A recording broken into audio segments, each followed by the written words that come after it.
validation, now I validate myself. Building inner strength, putting doubt up on the shelf. No more unnecessary drama, no more wasted time. Climbing higher constantly, making my own climb. Standing on higher ground, where excellence is found.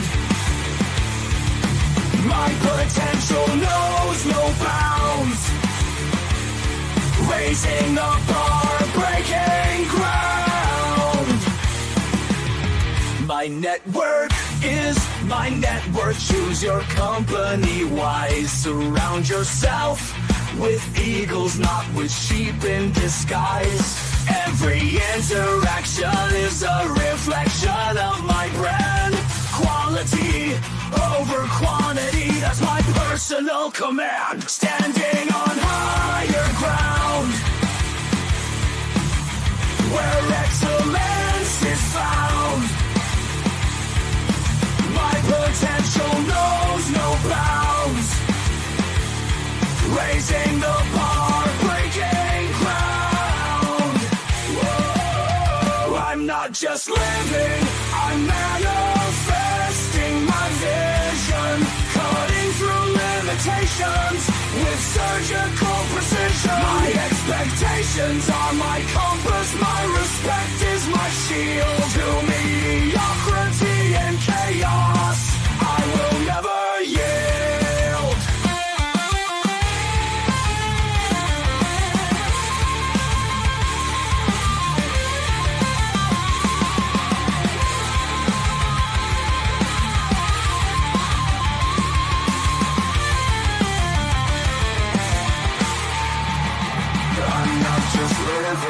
I'm manifesting my vision, cutting through limitations with surgical precision. My expectations are my compass, my respect is my shield. To mediocrity and chaos, I will never yield.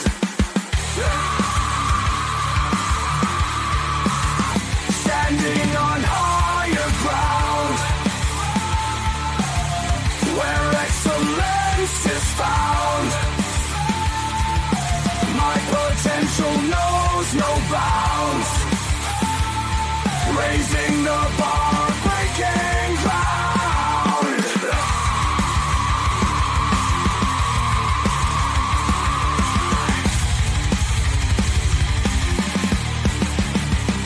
I'm manifesting my vision, cutting through limitations with surgical precision. My expectations are my compass, my respect is my shield. To mediocrity and chaos, I will never yield. How you doing, ladies and gentlemen? Welcome to This and That. I'm your host, Xander, where we're talking about this, that, and everything in between. It's Friday. It is Friday. Let me tell you, Friday is one of them days where it is either extra good or extra bad. I got to tell you what, man, we had a situation today where some people had started acting wild in the city. And I tell you what, we had to get the feds involved. It was some bullshit. I'm saying, like, we could just say, oh, man, we go ahead and get, nearby Mr. Officer involved. No. We had to get the feds involved. We had to get DC involved. We was like, man, we're gonna have to call the Trump administration, get them down here, come and shake some stuff up. It was crazy. I gotta tell you, one day we're gonna go over some stuff like that. But yeah, and you know what? I completely drew past my mind about all of the devastation that happened in California. I'll tell you what, I'm gonna throw that down into one of this week's shows, probably Wednesday's show, when we're talking about New Zealand is what we're supposed to be talking about this week. We still got the chaos at the White House we're going to be talking about on Wednesday, chiming in on some of the things that people agree with and don't agree with. Remember, we're live 7 nights a week. We are supposed to tee this bad boy off at about 10 o'clock. We're about 15 minutes late, quarter after, but yeah, CP time. Started having a bunch of fans chant my name, all the millions, as the crickets chirp. We're gonna get there. No worries. No worries. Meanwhile, since we are 7 nights a week, make sure that you guys like and subscribe as y'all pop into the show tonight. Make sure that you also share this with somebody that you know, somebody that you know needs to know it, somebody that you know that definitely want to have some objections with it. By all means, I'm okay either way, because at the end of the day, I take all challenges. I know that oh yeah, I've got to double back because Usman had asked me about some stuff.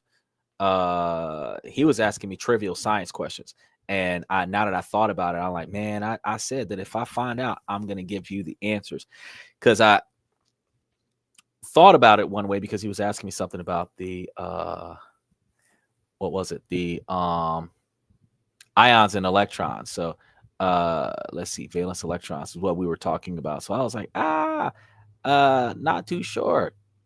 I thought it was a certain way. However, I hate being wrong. So what I would do is, before I allow myself to be wrong on an indefinite, I will, for the record, make the qualifying corrections. By making those qualifying corrections, I'm able to provide you with the information that you need to be successful, because I want to always be the individual that you go to for the accurate and correct information. So before I allow it to stay incorrect, I'm gonna go ahead and cue that. What are we looking at? There goes today's show. It's a surface. Electrons losing charge. That's what we were talking about before. So since that's what we were talking about before, I'm gonna go ahead and pull that up so that it's on standby for when he gets here. That way, in case you didn't know, now you know. I definitely do my due diligence on research, and the upside is that you always have an idea, because you don't always know what's going on. You always have an idea of what's going on, and the thing is by always having an idea of what's going on, whether you have memory recall that triggers something, or a situation or event that occurs that puts you into the right spot to get stuff done. Either way, you're in a situation where you just know that you have the knowledge and information necessary to be successful. And that's the goal of this and that, because we don't just talk about this, that, and everything in between. We talk about everything that you need to be successful. Let's see. Today we're supposed to be talking about the potential for accidentally pushing your loved ones away. Now, this is going to be in romantic relationships, but it's also friends and family. So you're going to notice when I'm talking about this, you can always key this information directly into a romantic relationship, but you also can key this information into the change that is involved in your platonic relationships with best friends and childhood friends and other such scenarios. You can also see this situation come directly from the change in your relationship with your family members, whether it's ancestors, siblings, or the in-laws. You can see this shift in either your behavior or their behavior, and as a result, it changes the dynamic between the two of you, where one of y'all started acting funny and then the other one started acting funny in retaliation. Now both of y'all is acting funny towards one another. Y'all don't know where it came from, because a lot of it is not done intentionally. So we're going to be talking about that today. Remember, we got one more show Saturday, and then we've got Sunday's members only show. So we got a lot of shows that's coming up, and then we're going to be doing some more digging on that business and finance. But I do want to let y'all know that we're going to be talking about precious metals on Tuesday. They asked me about the precious metals. Z had asked me about precious metals, so we're going to be talking about precious metals on Tuesday. So I'm going to try to see if I can find a lot of information on precious metals, because I mean, there's always the possibility where it's the tip of the iceberg. I just want to make sure that it's a really big iceberg. You know what I'm saying? I don't want it to be a small one. I want it to be the one that sank the Titanic. You know what I'm saying? I want it like a lot. Otherwise, I gotta throw something else in there in order to make sure that there's enough there to justify having a conversation.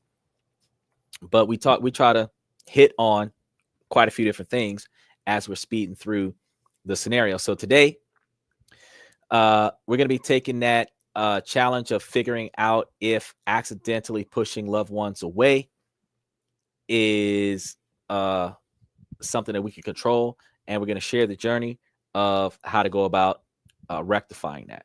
So, when it comes to our closest relationships, we all want to feel seen, heard, and understood. But despite our best intentions, we might be unintentionally driving our loved ones away without even realizing it. That's what we're going to be exploring today. One of the most common challenges we face in maintaining close relationships is misunderstanding. We've all been there. We say some things and our partners or our friends take it the wrong way, or maybe we misinterpret what they meant to say. A lot of the times, fellas, we come through that scenario because our girlfriends and our wives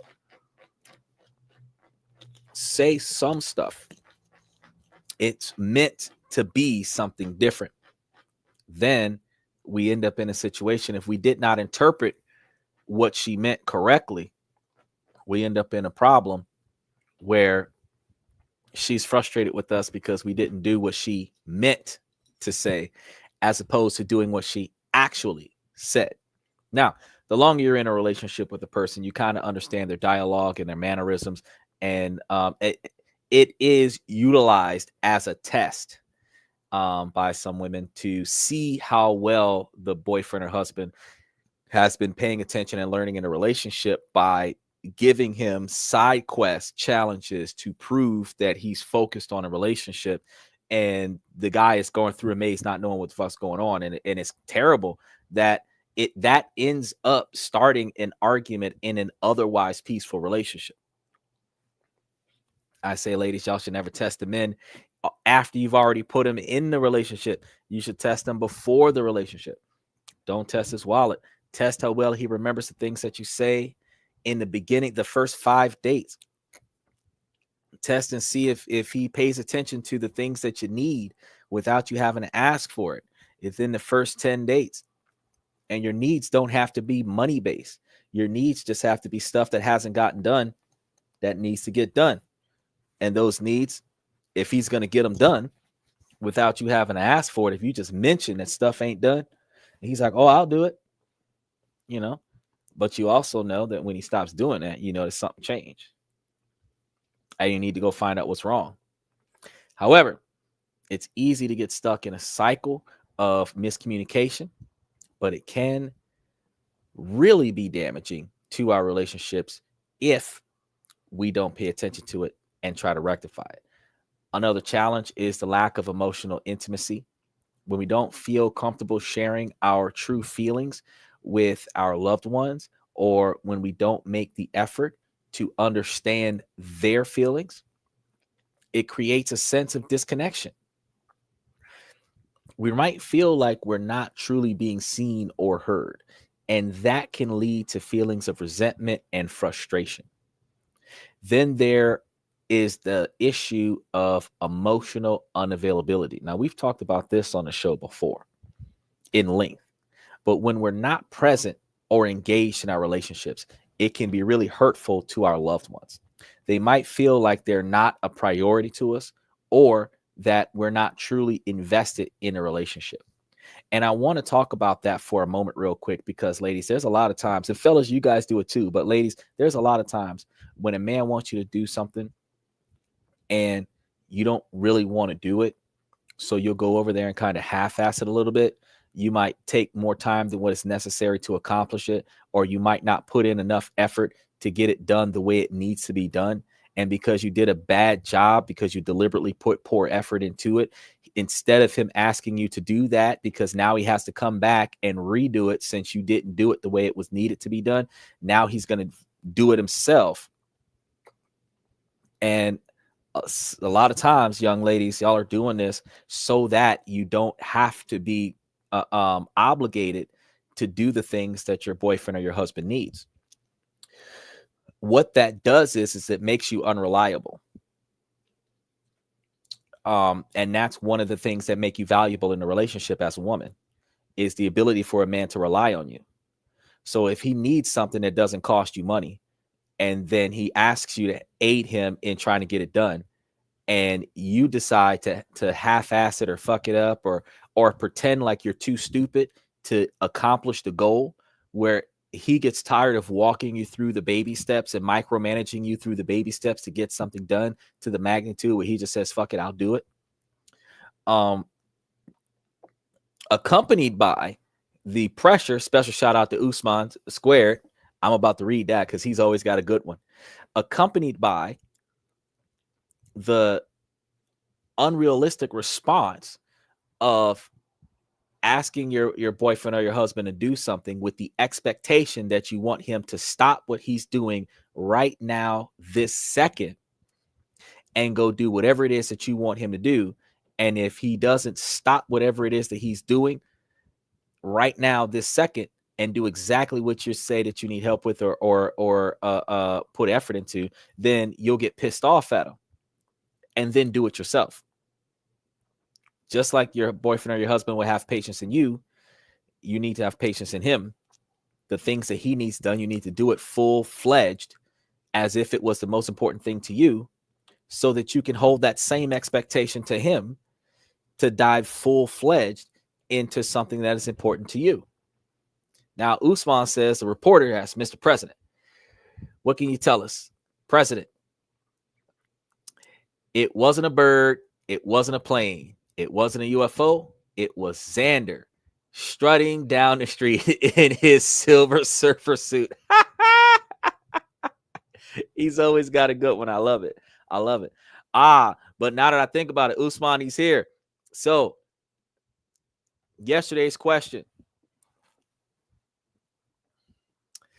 Electrons lose energy primarily through electromagnetic radiation when transitioning between quantized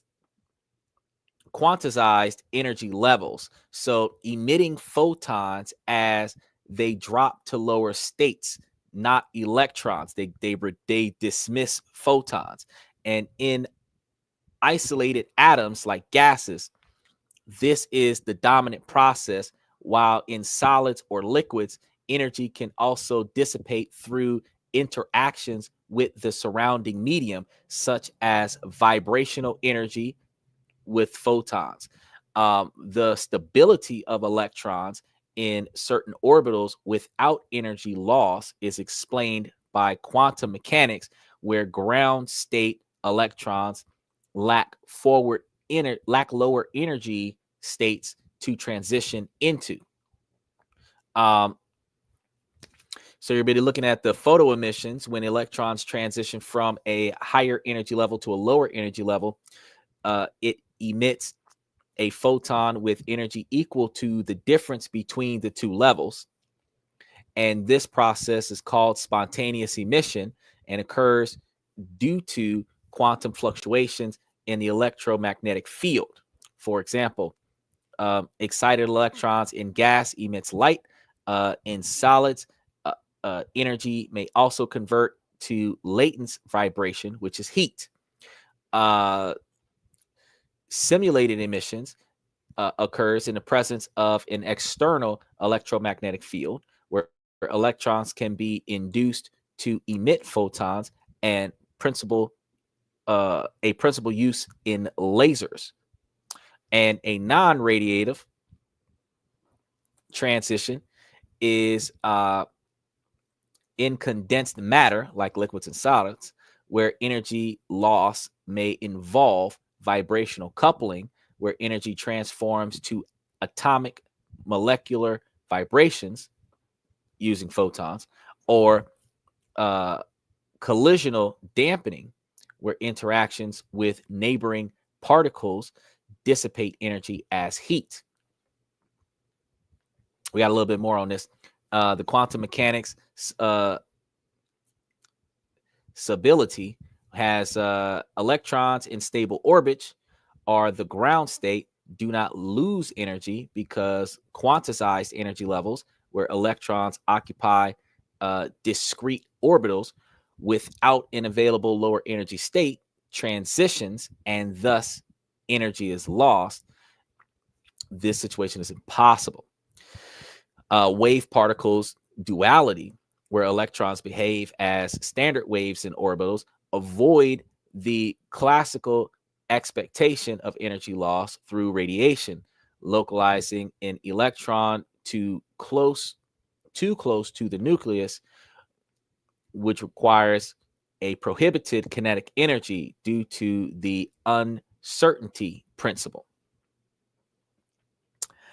And this is also based off of the Bohr model, resolved in a classical paradox of orbital decay by postulating stable stationary orbitals where electrons do not radiate. Now, quantum mechanics lasers explain this thought through quantizing angular momentum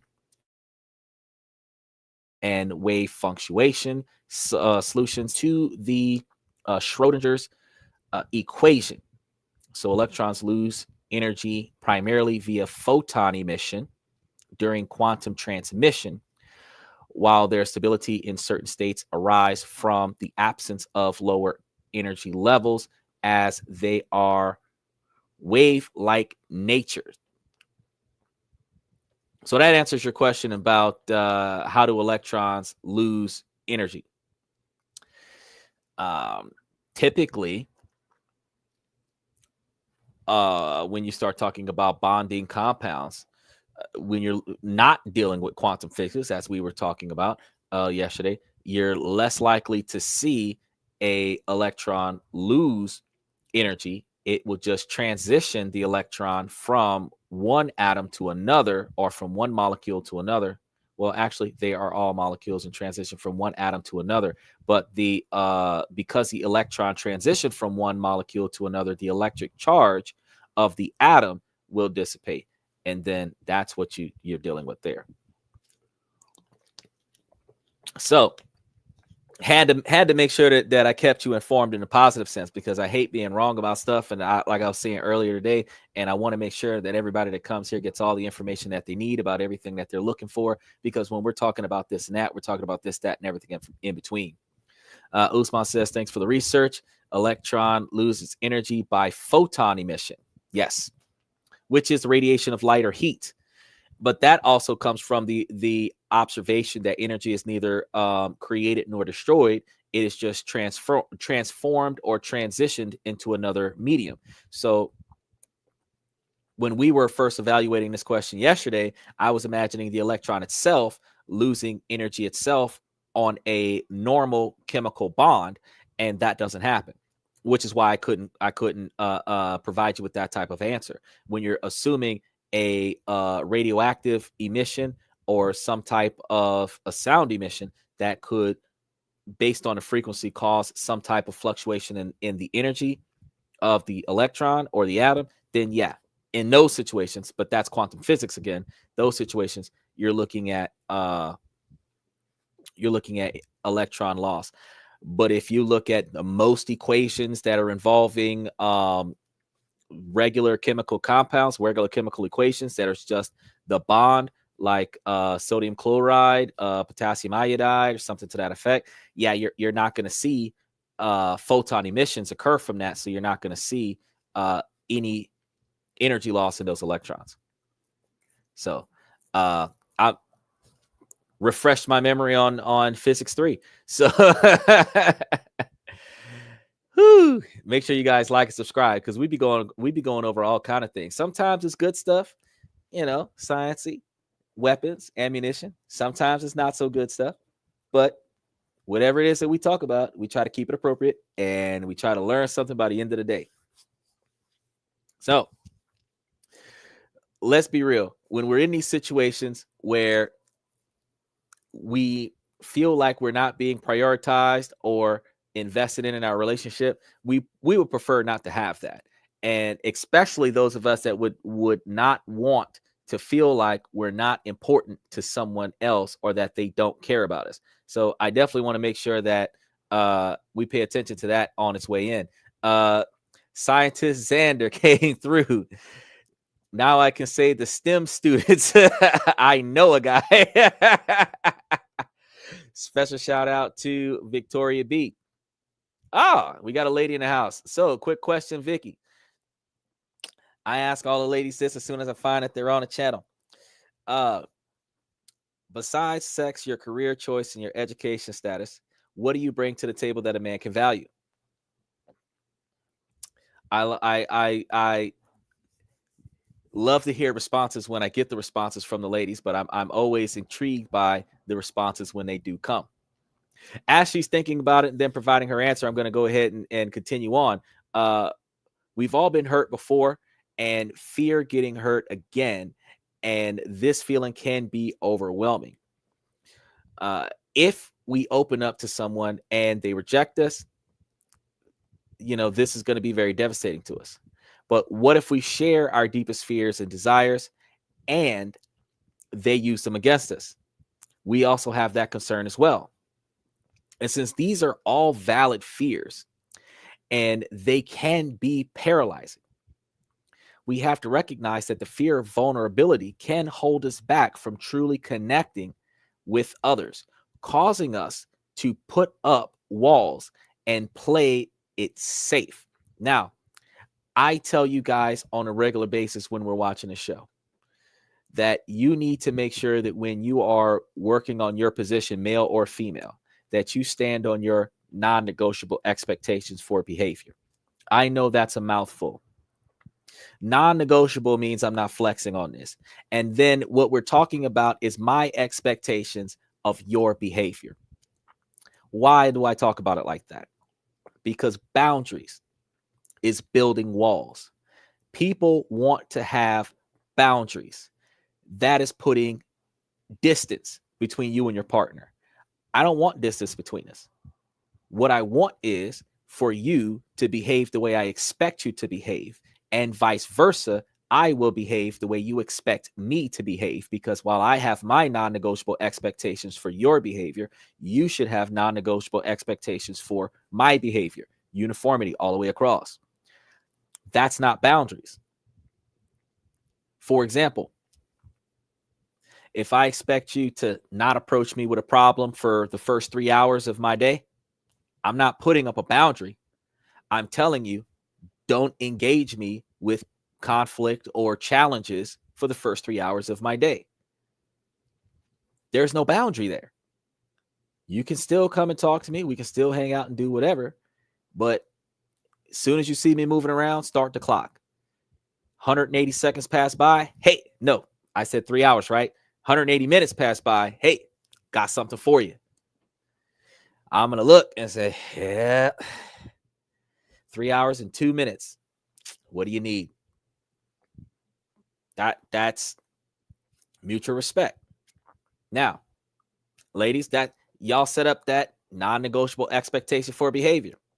Let me give you an example, ladies. You're cramping. It's that week of the month, 3 or 4 days. You not doing nothing, right? You expect me not to even ask, right? That's a non-negotiable expectation for behavior. That's not a boundary. A boundary is don't watch me undress. I can't see you. I am limited to, which is a little bit different. A boundary is don't come in the bathroom when I'm in the bathroom taking a shower or whatever, where if you know I'm in that room, you're not going in that room. I'm forbidden to cross that boundary. But a non-negotiable expectation for behavior, your ass better act right, because if you don't, you will be replaced.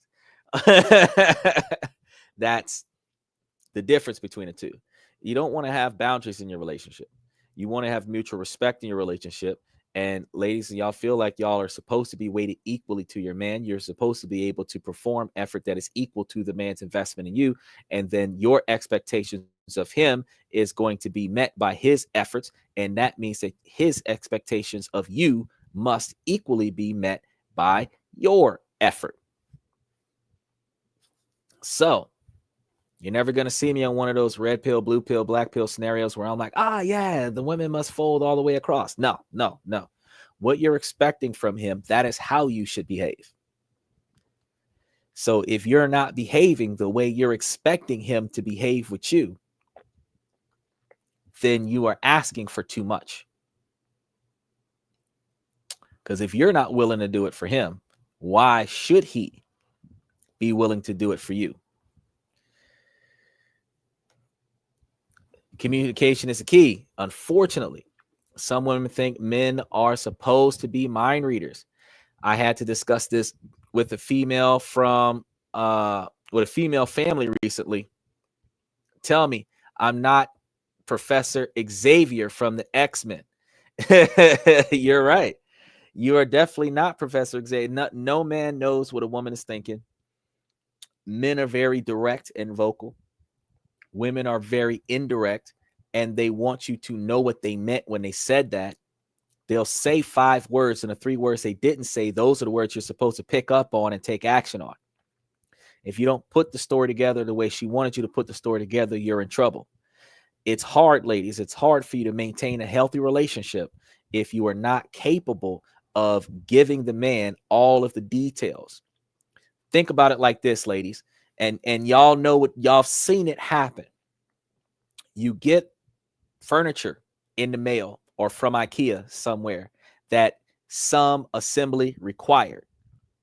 There's 300 instructions in putting this thing together. How many times does a man put anything together without reading all of the instructions? And he successfully does not miss any pieces. He successfully does not damage, dent, or break the item at all without looking at any of the instructions. The answer is, if you didn't know, never. Never. Every single time a man starts putting something together without detailed instructions, he does a decent job of getting most of it assembled, but he fails to get it done right. That is a perfect example of how women need to provide instructions to men. Excessive detail. Because excessive details requires him to do exactly what you told him to do. Now, if he follows every instruction that was given, exactly what was expected is going to be the results, like following the recipe in a cookbook. But if you just start doing your own thing, it is not going to look like the picture. If you start doing your own thing, it is not going to look like the diagram. It is not going to look like that picture perfect relationship. So, ladies, not communicating clearly and being detailed of exactly what you look for leads you to not being satisfied with the outcome.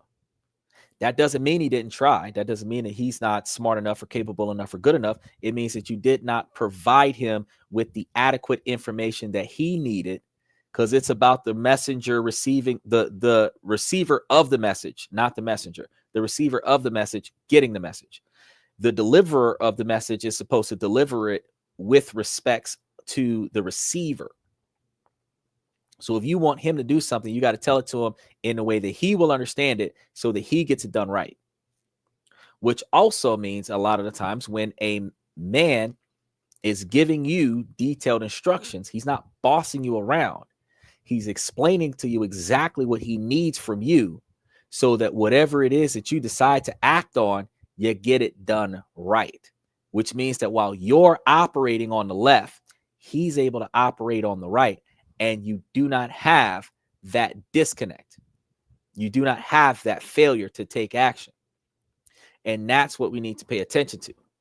Usman says, generally speaking, men equal solutions, solution oriented. Women equal some level of mental gymnastics. It can vary. And I'm talking from observation too. Oh, it's personal experience. It's personal observation. It's statistical fact. Men are fixers. Sir, men are going to inherently have, you bring them a problem, and it is going to be human nature for the reasonably responsible man to try to put effort into fixing this problem.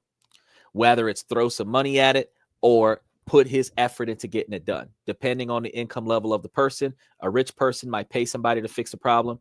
A rich person might pay somebody to think about a solution and then pay somebody else to fix the problem. You know, depending on what their social status is, the more poor you are, the more you're hands-on trying to get it done yourself. Instead of paying somebody else to fix it, I'm going to try to fix it myself, knowing damn well you don't have any mechanical skills, you know, because instinctively, if it's broke, it's the man's responsibility to fix it instinctively. But ladies, the problem that y'all have is that if it's not broke, but you don't like the way it looks, you want him to fix the fact that it doesn't look the way you want it to look. Well, if it's not broke, he can't fix it. So now he doesn't know what to do. Now he's winging it until he fucks it up. And then you're disappointed. Usman says it's not you versus him. It's you and him versus the problem. Exactly. It's actually supposed to be you and him versus the world of problems. Because every problem that you can have in life can, anything from going to the grocery store to updating your IDs can lead to unexpected, unnecessary conflict. And when that unnecessary, unexpected conflict occurs, you're in a situation where problems that aren't supposed to happen. And those problems that aren't supposed to happen turn into negative consequences. And it's an issue. It's a huge issue. But you fighting with him prevents both of you from fixing that problem. The same way you feel like him fighting with you will prevent both of you from fixing the problem. So the goal is to focus on how do y'all not have problems? How do y'all make sure that everything that y'all need in life is taken care of? Because if you're not focusing on that, then y'all are not accomplishing anything together. And once you start realizing that you're in a type of relationship that's not accomplishing anything, that's when y'all start thinking about moving on in your relationship. Let's see what Vicky says. She's got a nice paragraph here. Great question. Had to split it up for you as God created women for the men and the men for the women. So I say it is the woman's position to nurture the man in all aspects, physically, emotionally, and spiritually.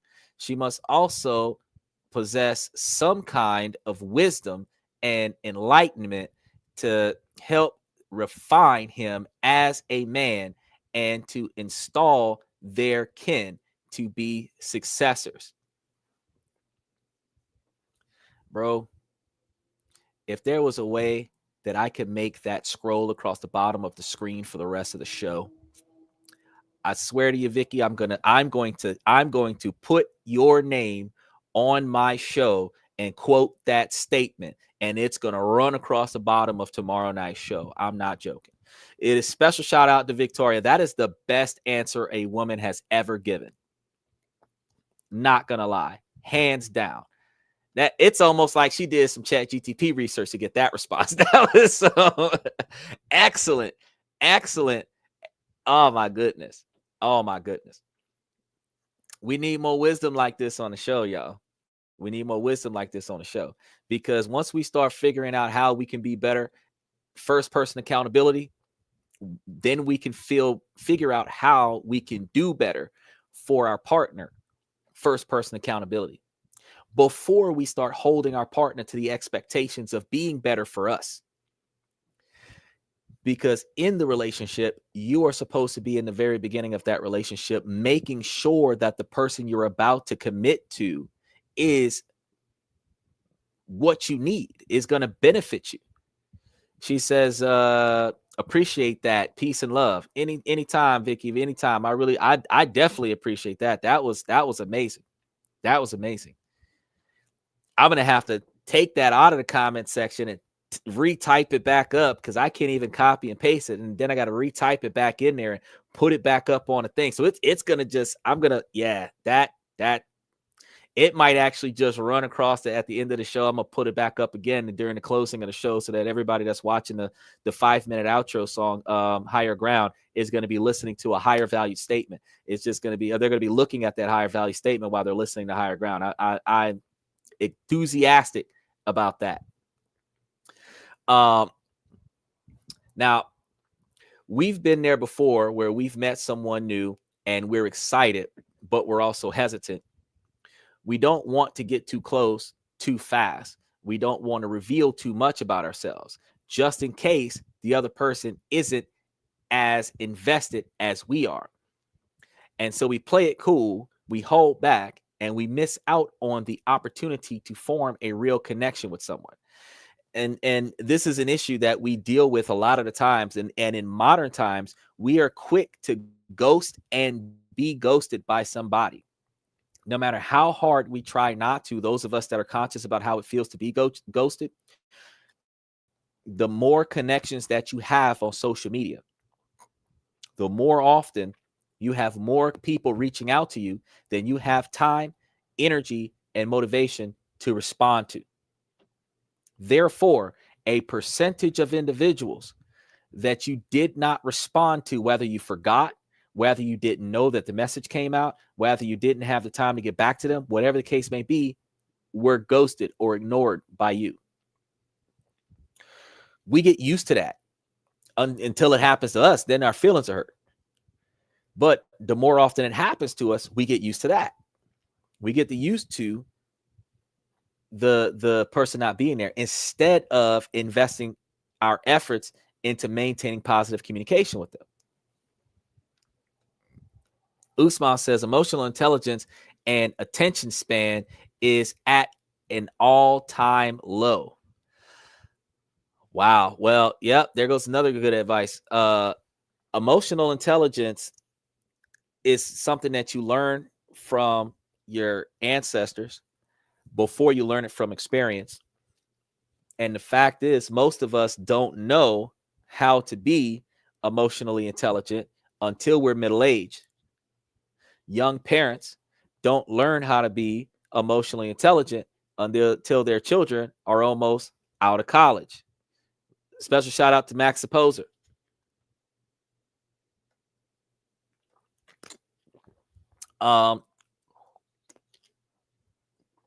Then when we have third generation families where everybody's 15 to 16 years apart, where grandma is 45 and great grandma is 58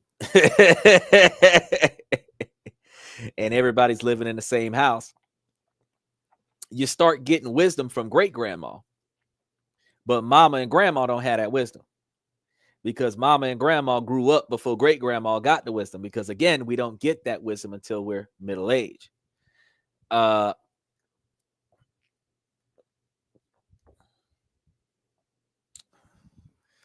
He asked me, would you rather gain muscles? Yes, I'd rather gain muscles. I don't even know what the other word is. Was that Eagors? Probably gain muscles. Now, when it comes to attention span, social media has shot our attention span. All of the 60-second videos, most of y'all are watching me because I popped up on the shorts feed and we were having an empowering conversation at the time, and you just decided to stay. You overheard me talking about something intelligent on a channel that just had nothing but bullshit on it for the last hour, where people were either making asses out of themselves, cracking irresponsible jokes with one another, or watching people mistreat other people in public. And we take those videos, we use that as our entertainment, right? Then after we finish flipping through enough of YouTube, and then all of a sudden we find a podcast where we're talking about something important. And it's not even a short, because you thought it was a short video. You thought that something important was happening, and it was just going to be like a 60-second, and you were going to keep swiping.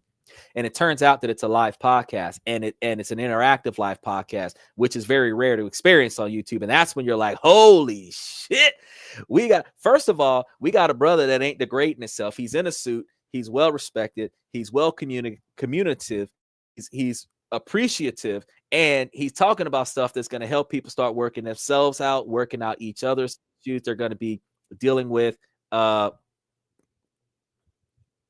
Lucas, I seen you, Luke. I appreciate that chime. Lucas, a poser, pop back in.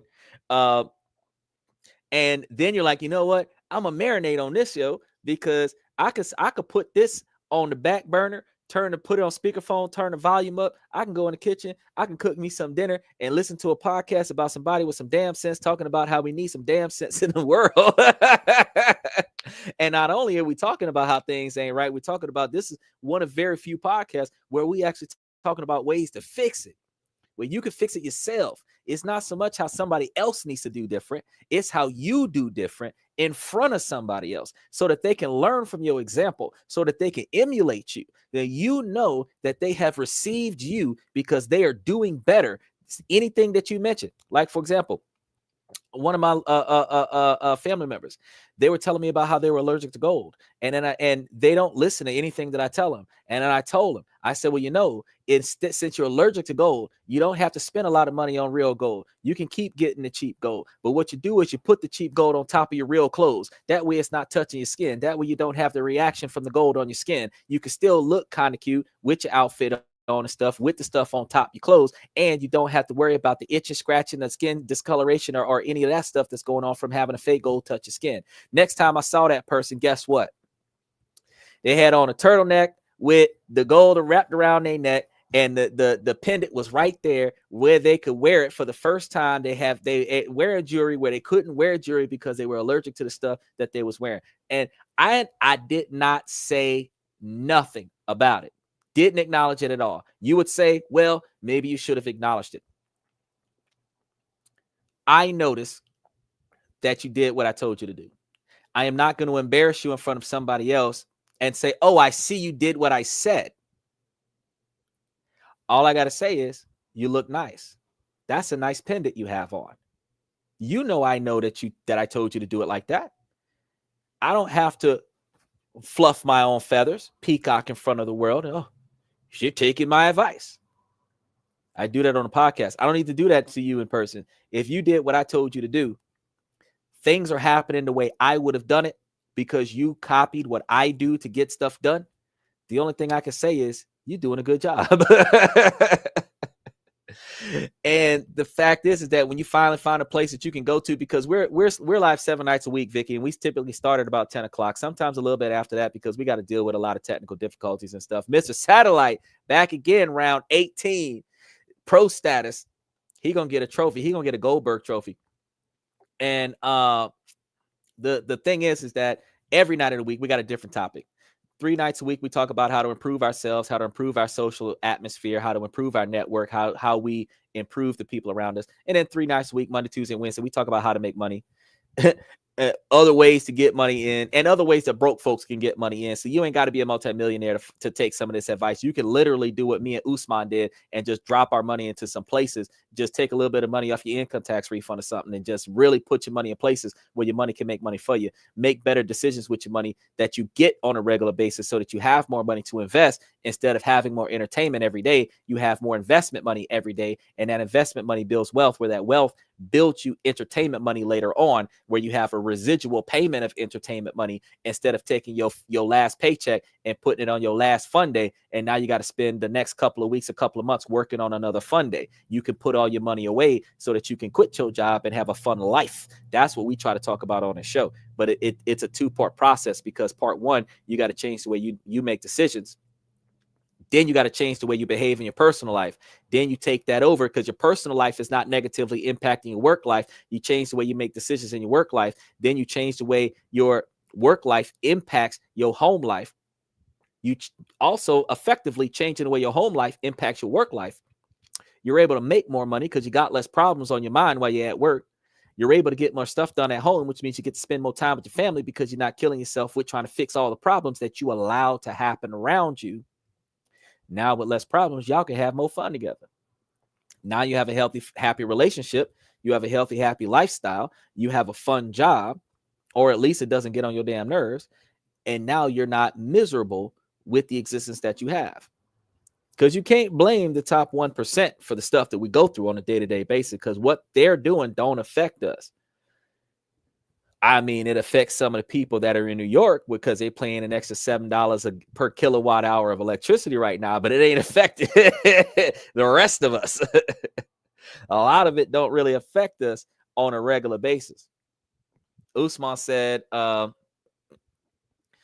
base my public personality on how some family members acted behind closed doors. Guess what? No one wanted to be my friend. Acknowledging I was the problem and following my religion's advice helped. I'm going to be honest with you. You are going to find that happen a lot more often, Usman. People behave one way in public. Oh, I greatly appreciate it. Make sure that you like and subscribe. Hit that notification button when them shows go up, because I typically put up new shows on a regular basis. They're pre-scheduled to release, so you know that they're coming. I haven't put up all the rest of them yet because I had some stuff happen today, but I typically have them up within the next 24 hours. It's up before the show airs, and then it's, like I said, it's a different show. It's a different concept. It's a different something or other. We do have 3 main overall niches, but we definitely are always covering something different everywhere, and you can learn from some of the older shows. If you missed some of the ones where we were talking about investing, we were talking about stock options and bonds and stuff, the trusts and building LLCs and C corporations and international investments. And I at least spend one day out of the week on Wednesdays talking about a different country every week that we can go to and put our money there and invest and make money for us. So yeah, that's the thing. And Usman, yeah, you're going to notice that people are more often than not two-faced. That they have an attitude and behavior that they behave in public. They have an attitude and a behavior that they behave on social media, which are different images of who they are. And then they have who they really are behind closed doors. The way they act behind closed doors is not what you're supposed to talk about in the street. It's not what you're supposed to talk about online. But the way they act in your face in public may not be how they act behind closed doors. What you're marrying is the behavior behind closed doors, not the behavior that they're putting to the general public in the street, because they could treat you like shit behind closed doors. Like Ike and Tina, they could treat you like shit behind closed doors. And in public, be the ideal person.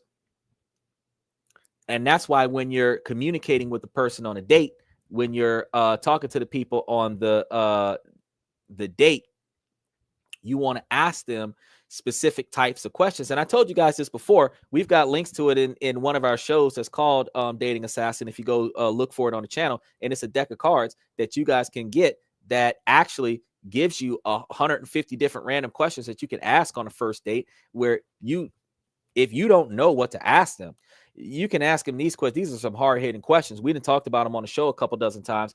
And if you want the link, they're like $19.99 for the case. If you want the link to go and buy the cards, I can give you the link to the vendor, and they'll send it directly to you.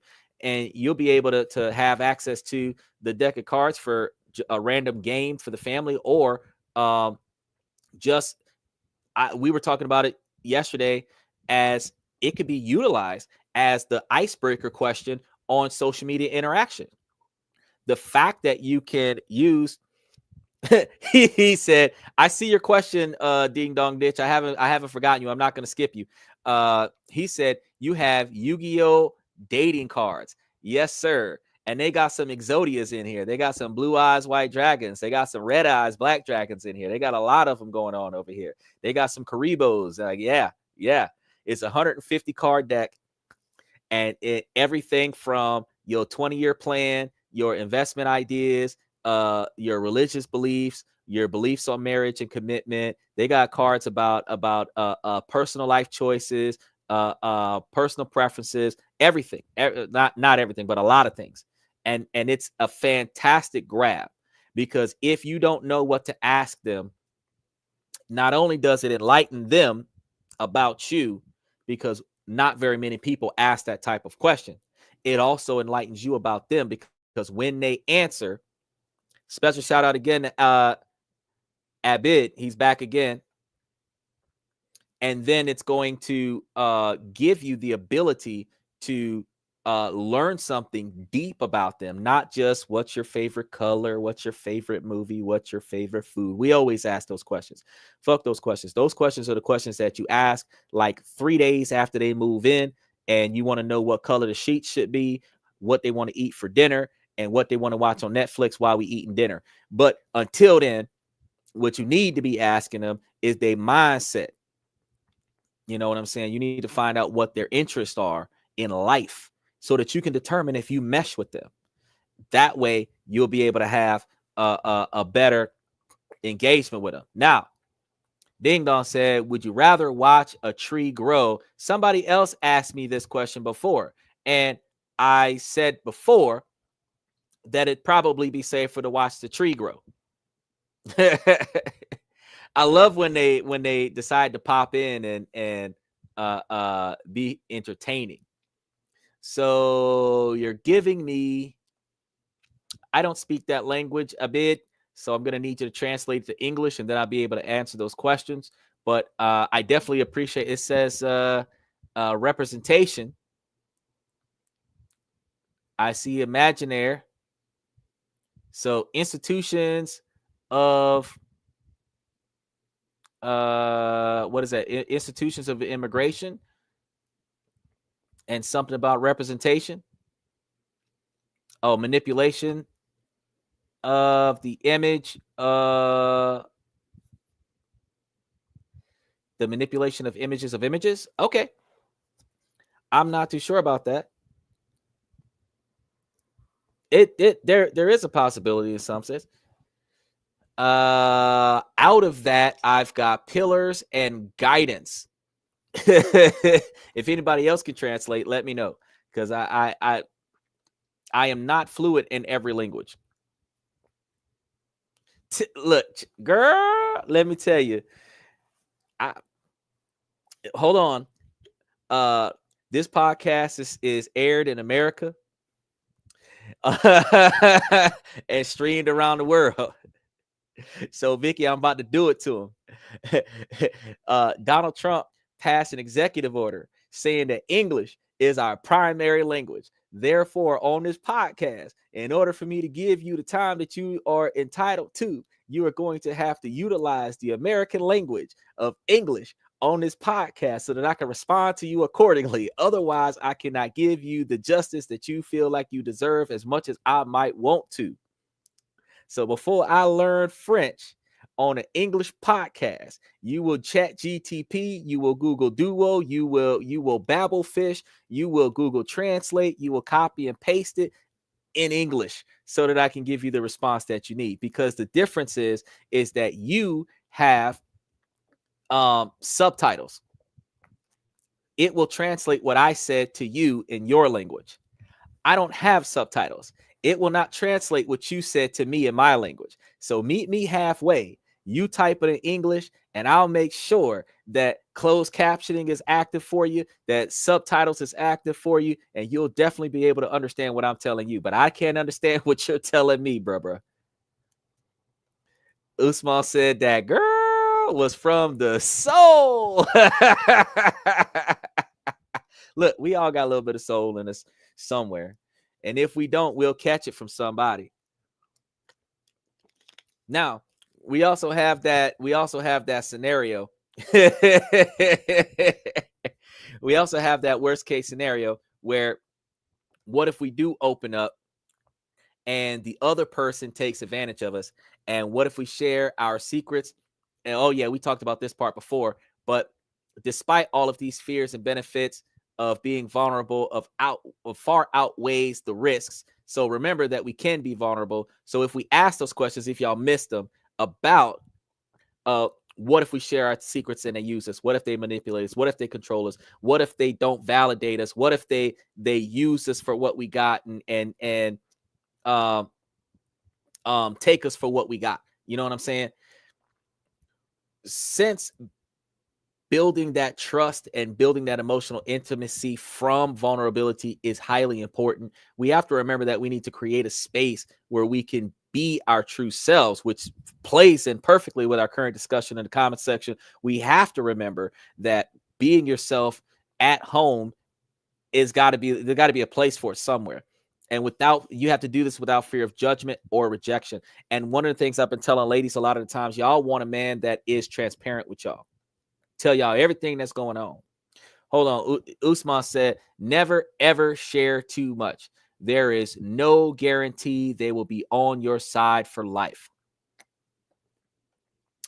I cannot at any point disagree with that. There is a time for your ability to share enough details for your partner to be on your level so that y'all can accomplish the same task. It's like Mission Impossible. You only need to know the objective once you've accomplished the task required for you to fulfill the next objective. Until you fulfill the last objective, the next objective does not open for you. But ladies, what I was about to say was transparency comes at a price. It comes at a price for the person that's giving it. It also comes at a price for the person that's expecting it. To get full transparency from your partner, when a man comes and tells you something that you don't like, you cannot judge him. You cannot reject him. You cannot belittle him, degrade him, devalue him. He tell you some stuff to piss you off. You got to nod your head, swallow it, and help him through that. The same way when your kids tell you something that they done that was stupid, you can't tell them how stupid that was. You got to listen to the stupidity. Then you got to help them fix the problem. You can't even come after you done fixed the problem and lecture them on how stupid they was, which forced you to fix their problem. Because if at any point you make them regret the fact that they told you, they will never tell you anything else ever again. So when a woman wants transparency in a relationship, she is creating a sanctuary like a confessional, where if I tell you this, it dies with you in this moment and is never spoken of again in life. And there are not very many people, men or women alike, that will hear something from somebody and never bring it back up ever in front of other people or behind closed doors, just the two of us. It eventually resurfaces, and it usually resurfaces when the person that's speaking it is pissed off at the person that gave them that confidential information. So in order for your partner to be able to come back and tell you, I messed up, you've got to be able to listen to what he messed up on and aid him in fixing it. Everything from she's pregnant to I got to hide the body. Everything from I lost all the rent money to I got to pay for my bail bondsman. Whatever he got to tell you, you got to be able to listen to that and help him get through it in order for you to get that transparency. If where you've been is answered and where he was, you wish he wasn't, you are not going to get a where you've been answer again, because he knows you are going to complain about what he's about to say. Now, you also will build a level of confidence in your partner, because if you trust them to be where they're supposed to be and come to you when you need them without you having to come look for them, they know you trust them. They should hold themselves, and a lot of them do, hold themselves to a higher level of accountability. Because if she can't count on me, then I will lose her confidence in me. And if I lose her confidence in me, she will start treating me like other women treat their man, by questioning my judgment. So to prevent her from questioning my judgment, since she doesn't question my judgment right now, I will not do anything that will allow her to question my judgment. What does that force the man to do? Question his own judgment. You're going to teach him to be responsible by trusting him to be responsible. Likewise, that confidence, that full transparency, If he always tells you everything, he's not going to feel comfortable not telling you something. So if he can't tell you something, he's not going to want to do it, because that's going to be the highly trained mentality of, I can't keep secrets from my wife. But that only comes from, if he tells you, you're not going to complain about it. You're not going to judge him. You're not going to reject him for it. Now, if I find out without you telling me, consequences. But if you told me before I found out, immunity. If y'all do that, ladies, y'all will have an open book 24/7. It's an open book. Yes, ma'am, it is. Because you have to understand that a woman's wrath is a double-edged sword. A woman's wrath is a double-edged sword. The more that you punish him, the more that hurts you. Because when a man gets punished when he did not think he was being wrong, he will shut down. A man is willing to accept punishment when he knows that he made a mistake. But when he didn't think he was making a mistake, when he thought he was doing the right thing, when his best intentions led to your negative actions, that forces him to stop acting that way. So now he's not going to try to do for you something that he otherwise would have tried to do for you, because he knows that if he tries for you, you're not only not going to appreciate it, you're going to devalue him because he didn't do it the way you would have done it. You will take all the fire out the man if you keep putting out the fire and tell him, start it again. You didn't light it right. Start it again. Think about when you was a kid. If you made your bed, you didn't make it right, your parents ripped your bed up and say, do it over. You felt like doing it again? Well, if you ain't like it the first time, why should I do it again? If you've ever been in boot camp, if you've ever been in the military, if you've ever been in a boys or girls home, or a private school where you lived on campus or something like that, and the head of the dorm came through there and did a bunk check, and your bunk wasn't made right, and they ripped it up and said, do it again. You don't feel appreciated that you put all your effort into it and you thought it looked right, which means you're not going to put any effort into doing it right again. Next time, you're not even going to make the bed. Like, well, shit, she going to complain about it no way. So I'm just going to let her come and complain about the bed. Then I'm going to make it. Or I'm just going to let her complain about it because she's going to complain whether I make it or not. But you know what that leads to, ladies? He ain't doing nothing you want him to do. You don't control a man. You guide him. You don't guide him with instructions. You guide him with compliments. You guide him with validation. You guide him with appreciation. Your man take out the trash, but he don't put the can liner in there. You complain about it. Eventually, he's going to stop taking out the trash because you don't appreciate the fact that he took the trash out. You're frustrated at the fact that he didn't put a can liner back in it. But if he took the trash out and you put a can liner in there and you thank him for putting the trash out, he'll keep taking the trash out. And one day he'll remember, shit, I should probably put a liner in there.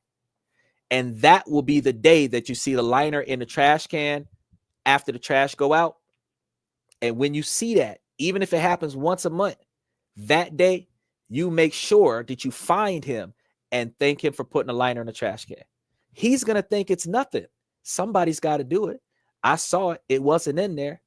I did it. But because that is what you wish he would have done from the first time he took out the trash to the time that he actually did it, you want to recognize the fact that he finally did it. Now, each time he does it and you recognize that he does it, he's going to end up doing it more. It takes 66 days to develop a habit. Once he starts building the habit of putting a can liner back in there, it's done. He'll never not put a can liner in there again. But individuals, you have to remember where these people came from. You got some men that grew up in a household where mama took the trash out the trash can and put it by the door and left it in the house, stinking, waiting on the kids to come home from school to tell the kids to take the trash to the curb. So all that child had to do was grab the bag and bring it outside and put it in the trash can. Some kids had to take the trash can from the road, from the house, and bring it to the road. But they did not have to bring the trash can from the road back to the house, because daddy used to bring the trash cans back in when he came in from work. If his childhood training was just to take the bag to the street, his adult behavior is to just take the bag out the can and bring it to the street. It wasn't taught to him to put a liner in there before he takes the bag to the street. So when he take the bag out, while he's taking the bag out, you're shoving a liner in there in front of his face so that he sees shit. That it's a two-part process. Take the bag out, put a liner in. Once it dawns on him to put the liner in, he'll put the liner in. You could be a little bit manipulative, ladies. I don't encourage it, but you could be a little bit manipulative. While he's taking the bag out, you can hold the can. Let him take the bag out. And before you let that can go, you start shoving a liner in there and then do it when you go to stand up after you put that liner in the bag because your back hurt. Guarantee, oh, no, that's all right, baby. I got it. And put the liner in there for you. Couple times of that. That's all right. I'll do the whole thing. And he'll put the liner in there just so that your back don't hurt. But when he do it right, you got to praise him. Now, here's something else that y'all ladies need to know. Y'all need to know this. For every complaint that you have for a man, you need to find between 5 and 20 compliments. It's not good to only check your man when he's making mistakes, because then he will only feel like you don't value and appreciate him. If you check him when he's messing up, but praise him when he's doing good, acknowledge him when he's not messing up, because that's 3 different levels. That's 3 different levels. You discipline him when he's doing bad. You acknowledge him when he's not messing up. You praise him when he's doing good, because when he's not messing up, he don't have to be doing his best. He could just not be messing up the rotation. But you have to appreciate the fact that everything's going good right now. You keeping everything organized right now. You doing a good job of staying on top of stuff. That's recognition. And then in addition to that, you also have the extra stuff when he goes above and beyond, or when it looked like he could have gone above and beyond. I appreciate you remembering this appointment, this engagement, this recital. Thank you for that gift. I appreciate whatever it is that you did. Like this made me feel great. This, inspired me to do X, Y, and Z. And then you could go the extra mile. We said this on the show before. You got notes. Y'all can do free gifts. You can send pictures to one another. You can make him his favorite meal. You can make him his favorite dessert. You can make him his favorite drink, whether it be an alcoholic drink or a non-alcoholic drink. If you learn stuff about his childhood and you remember that one recipe of eggnog that his mama used to make, you could just go and do that. Take him back to some of the best parts of his childhood, because you appreciate the fact that he went above and beyond for you. I've told a girlfriend I was dating one time that my mama used to buy me Rice Krispie treats when she went to the grocery store, right? So, and funny thing, an individual Rice Krispie treat is hard to come by these days. You can find them in the big cases at the grocery store, in some Walmarts, but just at the register, they're not there that much in a lot of stores. And if it's in the grocery store, like in cases, it's less likely to be at the register. But the story of mom used to go to the grocery store whenever she was out, and she would come back with that king size Rice Krispie treat, or that king size Twix, or that king size Snickers bar. And that's all she had to bring me. She ain't had to do nothing else. And I felt like $1 million back then. If my woman was to go somewhere, she could come back with a hole in the side of the car with 3 Butterfingers, 2 Snickers, 3 Rice Krispie treats. Like, She put that on the table. Whatever happened outside, she ain't even got to say nothing. I opened the bag. She remembered. Now, when I go outside, well, I'm going to be eating the Snicker bars, wondering how I'm going to fix this. She's hoping I don't get mad. I'm munching on the Reese's. I'm munching on the Kit Kat. I'm munching on the Rice Krispie treat, trying to figure out who gonna do the paint job. But not now time that I raise my voice about the big hole on the side of the car. But when I do come back inside, because I done ran out of king size snacks, are you okay? Now, I'm not saying that you can get yourself out of trouble by giving a man what he wants, because that turns into a habit. If you do things for the man that you normally wouldn't do for the man because you messed up, every time you do something nice for him, he's going to correlate that with you messed up. So when he sees extra effort from you, the first thing he's going to ask you is, what did you do? So you want to make sure that you put positive responses to positive responses, or positive responses to positive actions, where that by default you end up with positive responses. But when you want to do something extra for him, you want to do something extra for him. And if it just so happens to happen every now and again, or right around the same time something bad happened, the positive will outweigh some of the negative. But you can't come back with a box of king size Reese's Pieces and talk about the baby belonged to your brother. That ain't gonna fly. That ain't gonna fly. Now, when we form connections that allow us to be vulnerable and allow us to put all of our effort into our partner, that is when we're able to form the types of connections that last a lifetime. Now, when we're vulnerable, we're able to communicate more effectively because we're not hiding behind a mask, which takes a lot of energy that becomes draining. So ladies, if you take all that makeup off, you'll feel 5 pounds lighter.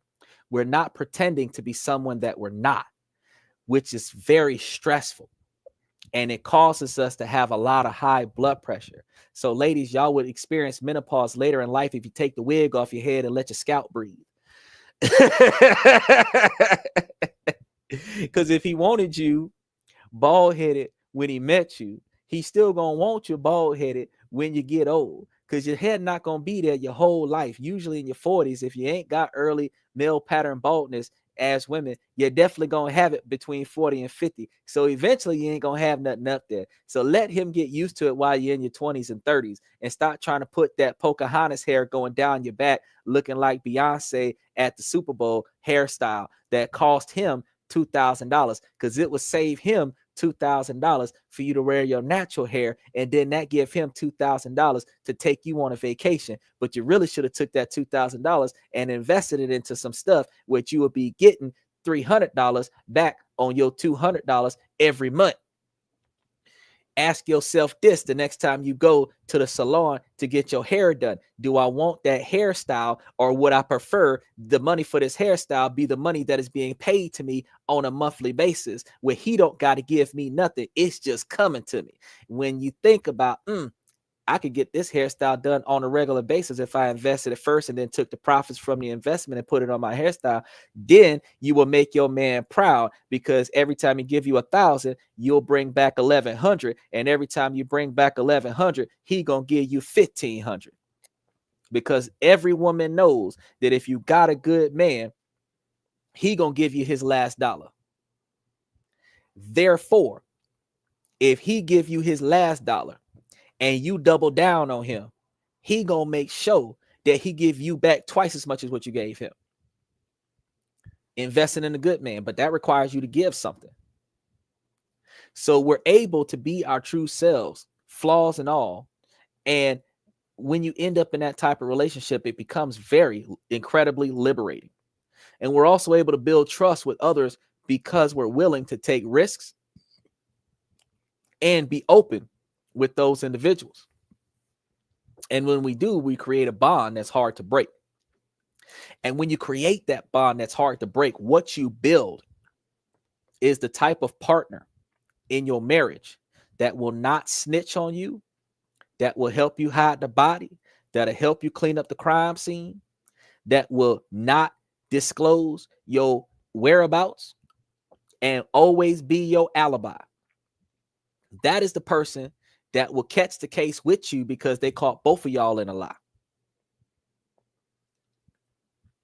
That's also the person that'll come and get you when the situation hits the fan and you need to make that one phone call. But if you don't treat them right, you make that person power of attorney of all your stuff, and what ends up happening? All your stuff is gone. Because people don't tell you that they're gonna fuck you over. What they do is they stop. When they stop, that's when they're contemplating doing something wrong. When they're forever giving you the world or doing the best of their ability to give you the world, all they're thinking about is you. When they stop giving you the world, all they're thinking about is getting rid of you.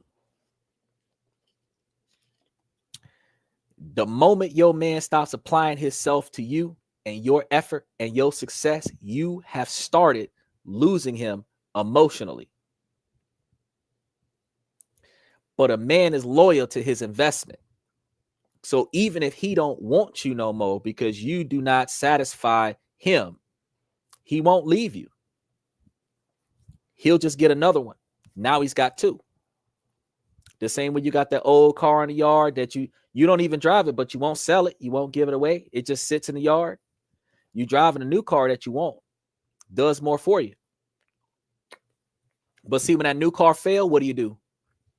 You take the plates off the new car, go put it on the old car, put a little bit of extra gas in that old car crank right on up for you. Guess what, ladies? That's exactly how cheating works.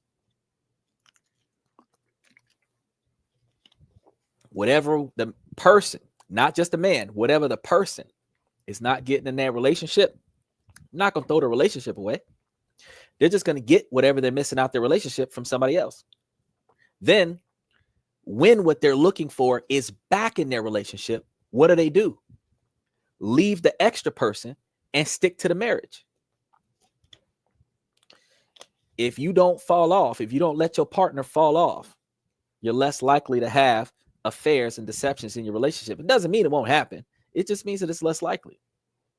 If you build confidence with your partner, they trust you, you trust them, they're duty bound to maintain that trust, which holds them to a higher level of accountability. But if you just, it's whatever, then you're going to put yourself in a position where they're going to feel like, well, she didn't give a shit, so why should I?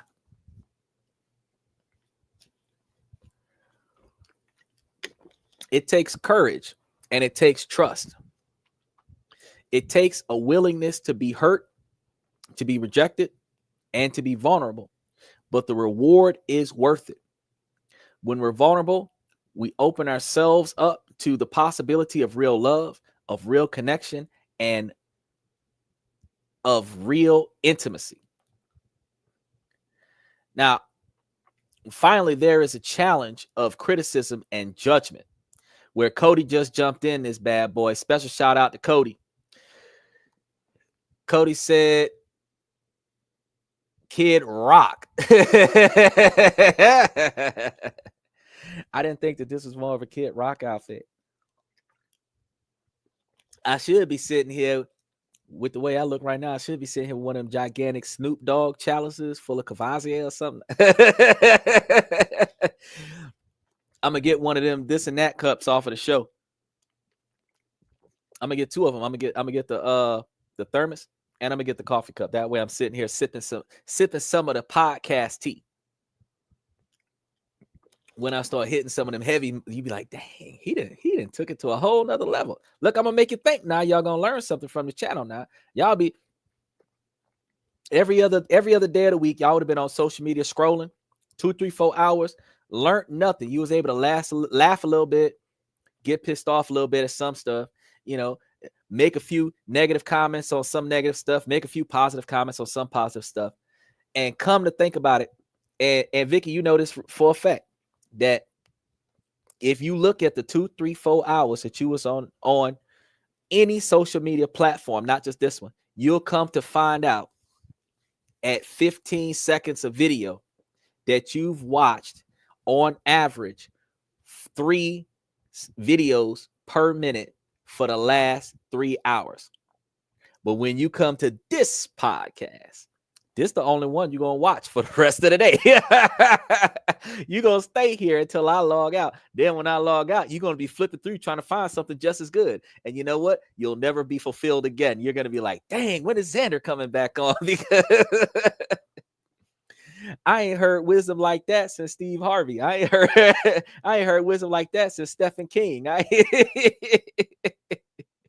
And guess what? Ain't none of this stuff duplicated because I'm live 365 days a year. It's a new show every year, every day. And I do research for each individual show the day of the show. So everything that I'm giving you, I just went and got this information 12 hours ago to ratify everything else. Before I started talking about it, I knew about it.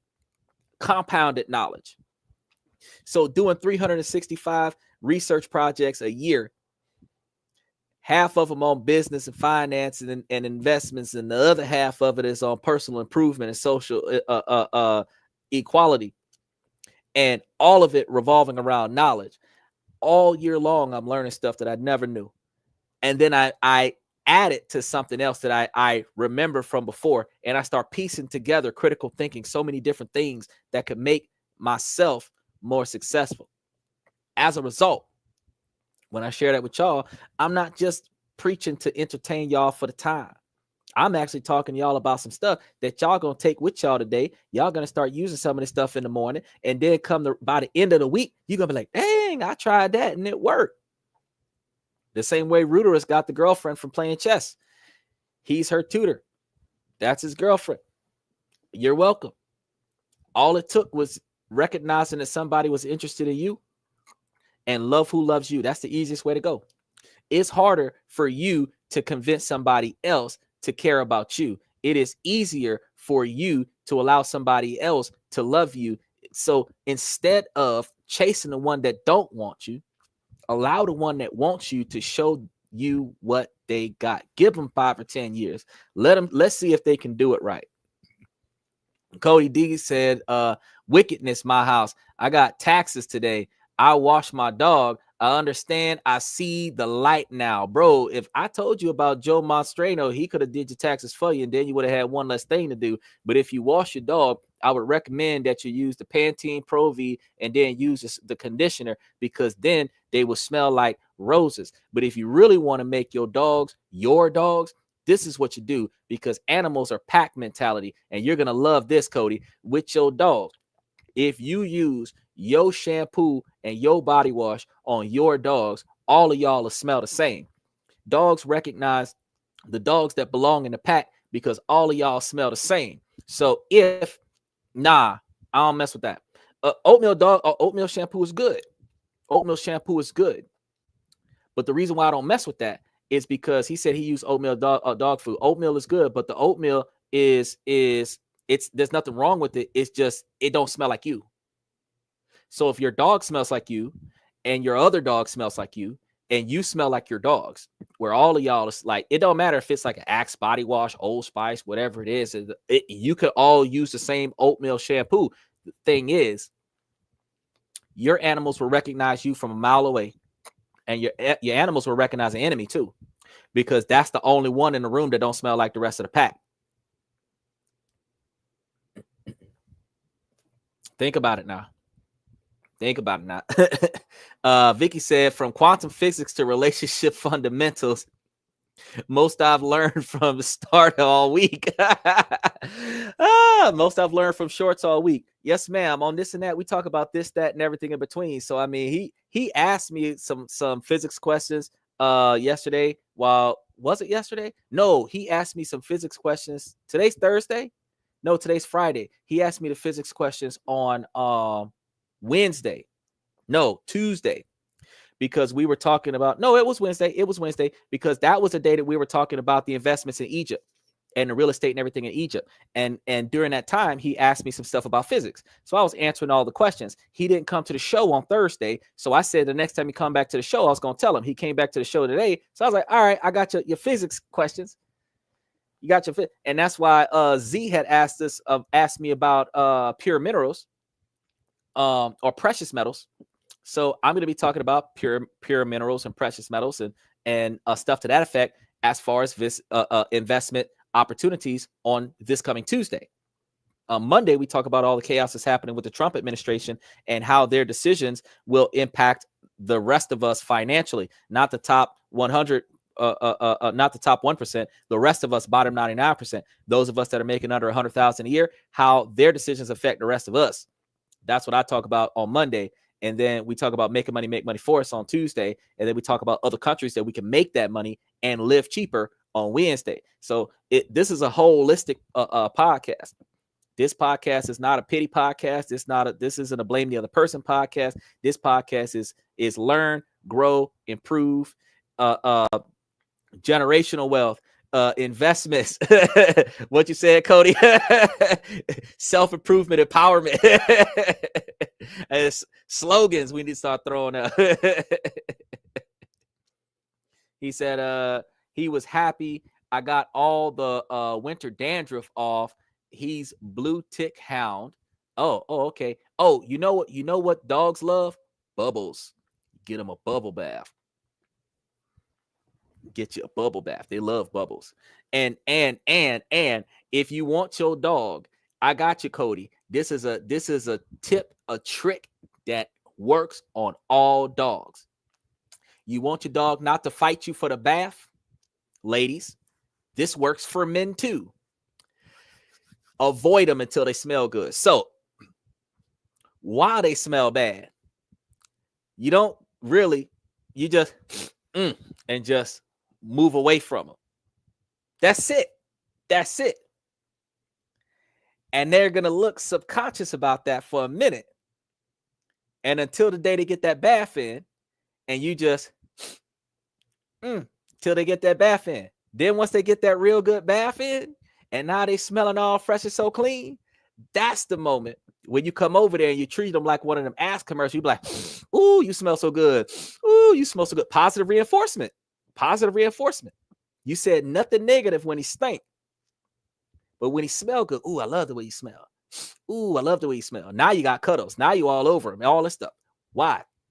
Because you only want to give him attention when he's smelling good. Now, if he wants your attention, what do you think he's going to do? Smell good. So if he wasn't smelling good before, he going to smell good just so that you can come over here and give him some attention. He going to put extra effort into smelling good so that you can give him some attention.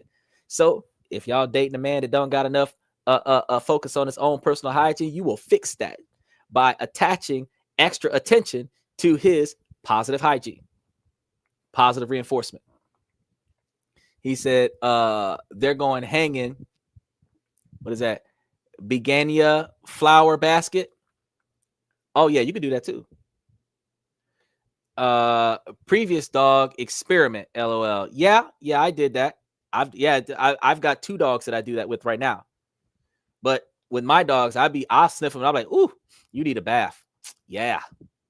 And I'll do that until the day I give them a bath. Then when I give them a bath, the next 2 or 3 days, I'm over there like, oh, you smell so good. And then I'll give them a pet and stuff like that. Yeah. Pavio's dog experiment. And then he said, I'm going peppermint and clove. You can do chamomile. You can do lavender. Everybody likes lavender, but lavender starts becoming overwhelming after a while because, yeah, I know. I read that again. It's Pavlov's experiment. That's why I was like, what? I said that wrong. Pavlov's experiment was when they had food or response from the dog and recorded the neurological effects. They also did, I forgot the name of the other experiment, but they did this with some children where positive reinforcements on the children worked better than discipline because which is why people strayed away from discipline, corporal punishment, because negative reactions, negative behavior led to pain. So to avoid pain, the children would try not to get caught doing the negative actions. However, when they got rewarded for doing good, instead of the children putting so much effort into not getting caught, the children put more effort into being seen doing good because they knew that they would get a reward from doing good. So now they got laws all over the state that's talking about child abuse, because if you whoop your child, this, that, and that. It does not mean you shouldn't hit them. It just means that you should reserve that for severe stuff. You should not praise them for negative attention by or negative behavior by giving them negative attention. It doesn't mean that you should outright ignore them, but you should not praise negative attention with negative you should not praise negative behavior with negative attention, because if they're seeking attention, they will accept negative attention over positive. They will accept negative attention over no attention at all. So let me say that again, because I kind of got a tongue twister on there. Do not support negative behavior with negative attention. Don't praise negative behavior with negative attention, because in the absence of attention, a person will seek negative attention faster than they will get positive attention. Only praise positive attention or praise positive behavior with positive attention. Do not acknowledge negative behavior. The same way when I had the negative comments in the comment section, I ignored them. But when I have positive comments in the comment section, I praise them. That's going to encourage people to put more positive comments in the comment section. It's the same thing in life. It's the same thing in interactions with the children. It's the same thing in interactions and relationships. When they're not doing the ghosting somebody, shutting down, silent treatment, not healthy at all. If they're not doing what you want them to do, don't say nothing about it. Because if you say something about it, that validates it. If they did something that pissed you off, you want to calm down first, let them know what disappointed you. But if you come running out there hooping and hollering and yelling, that might be the only attention that they got from you because you was too busy to do nothing else. So if they can piss you off to get a reaction from you, some men will piss you off because that's the only reaction they have gotten out of you in a long time, because you've been too busy with the stuff that you prioritize. So ladies, if y'all think about it, instead of recognizing the fact that he just deliberately did something to piss you off, you counter that by going over there and doing something extra for him so that he could feel validated, so he could stop doing stupid shit that piss you off. Now, fellas, on the flip side, this apply to y'all too. If she is deliberately nitpicking you, put some extra effort into giving her some positive attention. Ignore the pettiness, show her some positive attention so that she can stop acting ass, because she's only acting ass to trigger you into reacting because you've been too busy at work focusing on making money and you forgot to go and give her some attention. Nah, I'm uniform about this. I'm never going to sit over here and try to be, this podcast is for the men, but the ladies can learn something too, because this is about first person experiences and first person accountability. So you have to fix yourself before you can ask somebody else to change. But if the roles reverse, the expectation is supposed to be the same. If it is not uniform. And if it is not uniform, it is not good for either one of y'all. Oh, you said it's almost 1 a.m. Just want to drink. Bro, it is almost, I'm looking at 11:49 p.m. Central Standard Time, which is 12:49 Eastern Standard Time, which is what, 8:49 California time. I don't know what time that is, Green Minutes time. Victoria said, I remember when I kept pulling out tic tacs for someone. I didn't say anything, but I think they got the gist because they end up eating the rest. Now, Vicky, this is what you can do for them.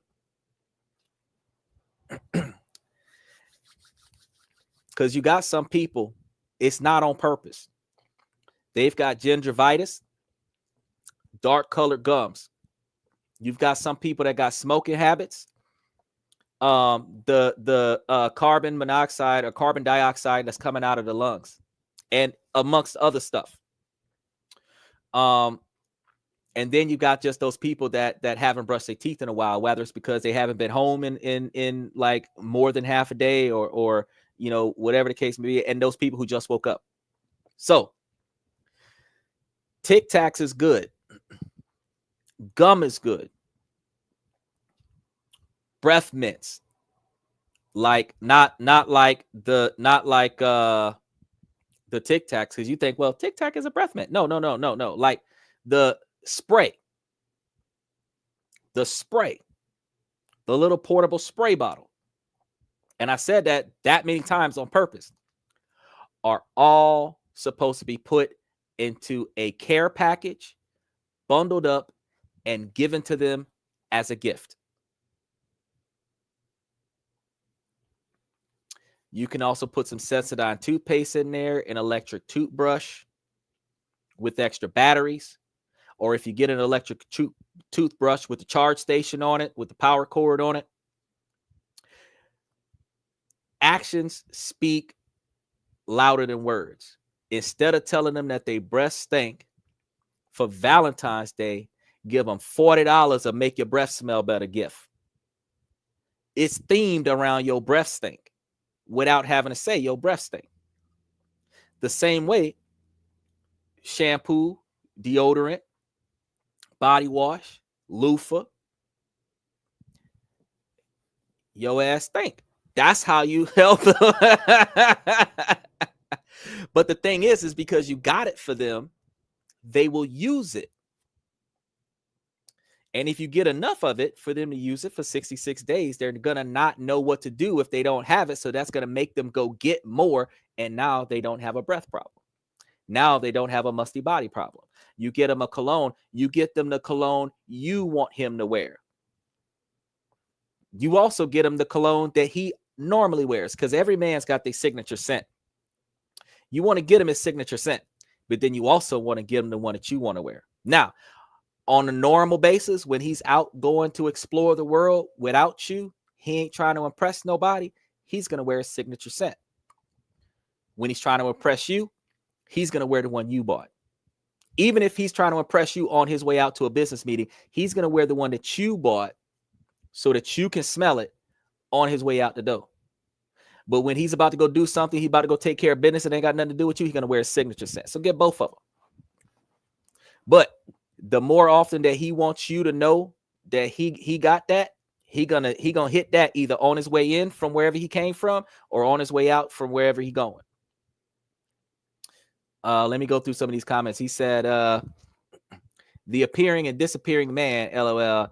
I do that in conversations sometimes. Well, you know, some people will leave and come back because we've been here for an hour and 45 minutes. So, you know, some people leave and come back, and some people will leave, scroll through YouTube, and there is literally nothing on YouTube, and they'll end up back here because I am live in the shorts feed. So if you fill the whole roster, if you go through all of the videos that they put up there for the next hour or whatever, you'll end up back where you started with me.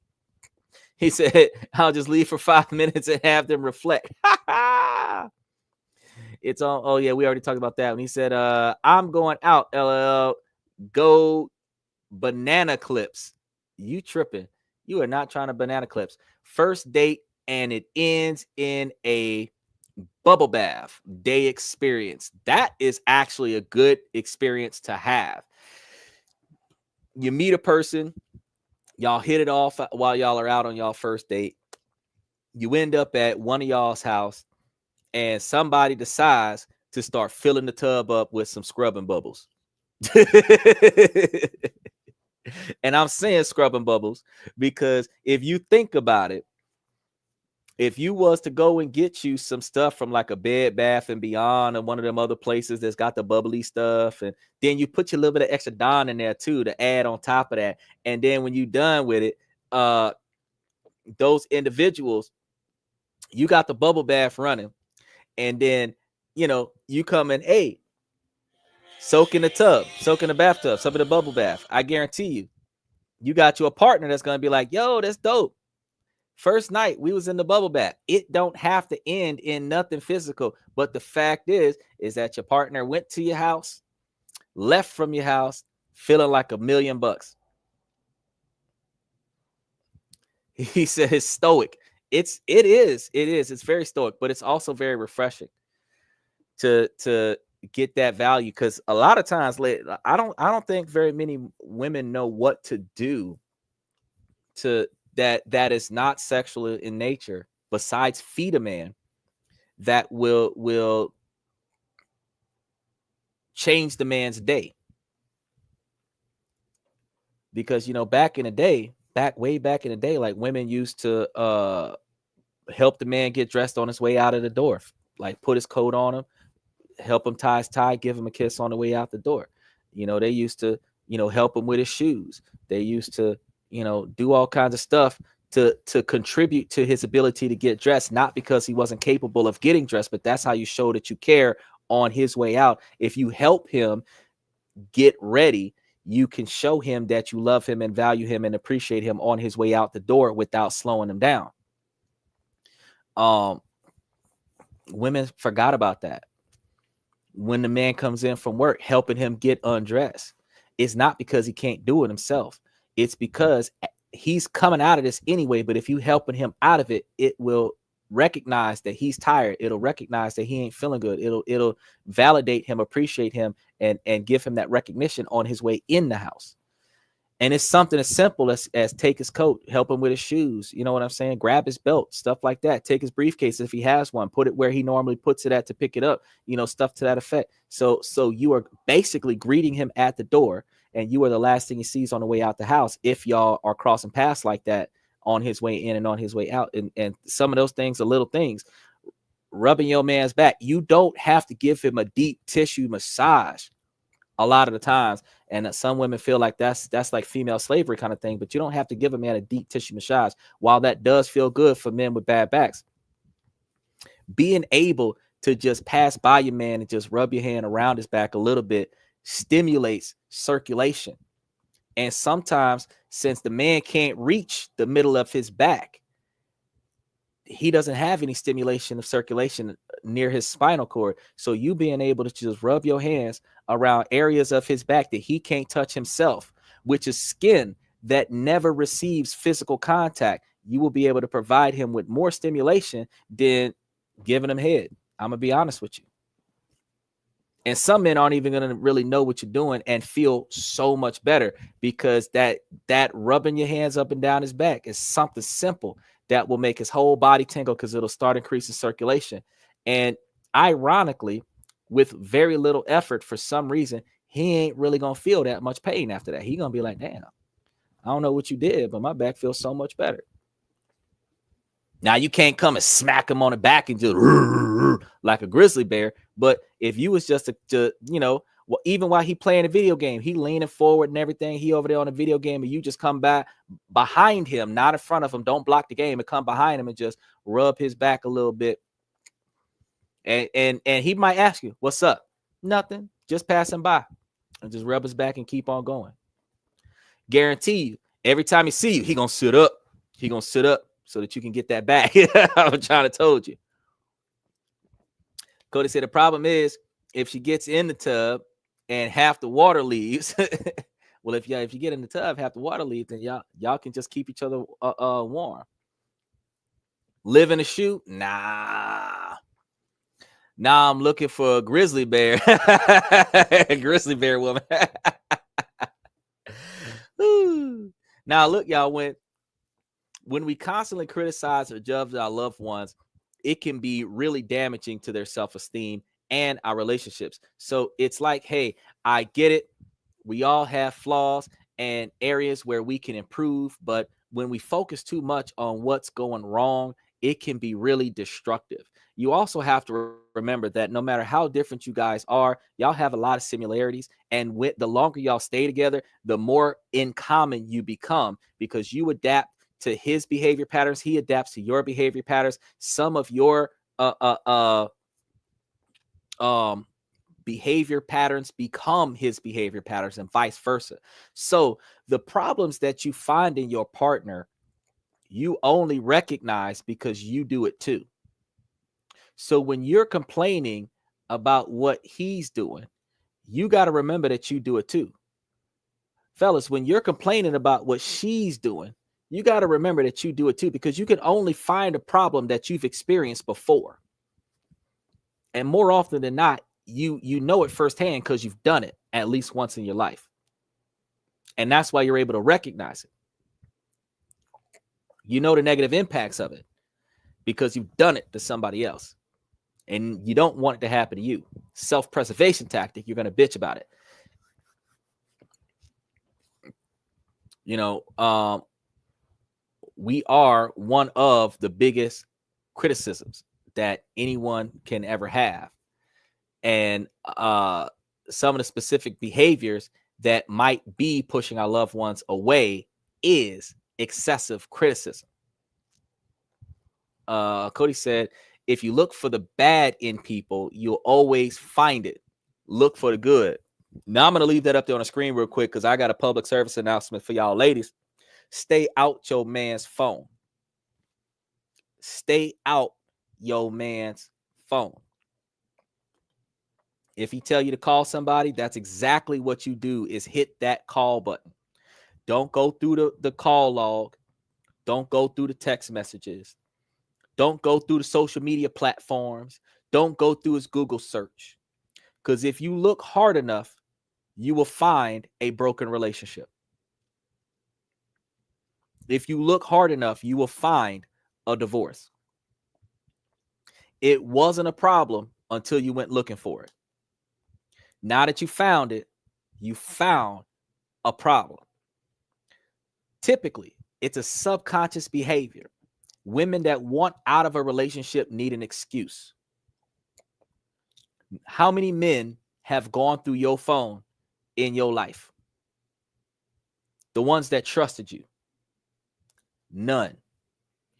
But most women can agree that at some point in their life, they ended up in relationships where they started making it a habit to go through their man's phone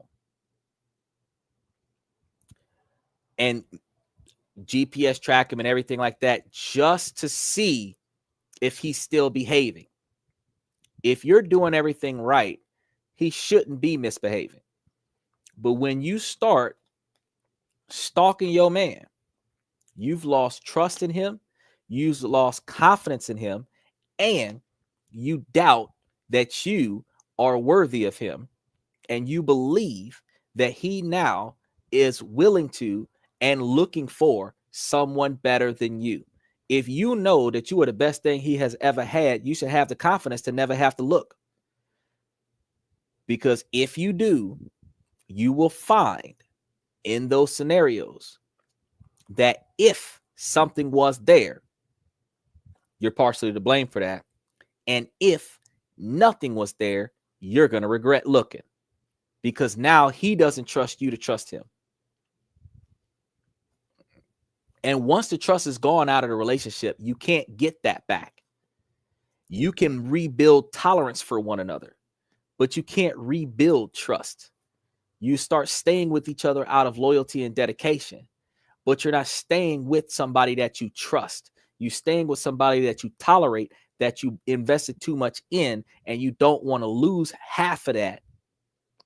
So you're going to stick with it, but you don't trust them, though. You can count on them. Counting on somebody and trusting them is two different things. You can count on them, but you can't trust them. That old saying, I can't trust you no further than I can throw you.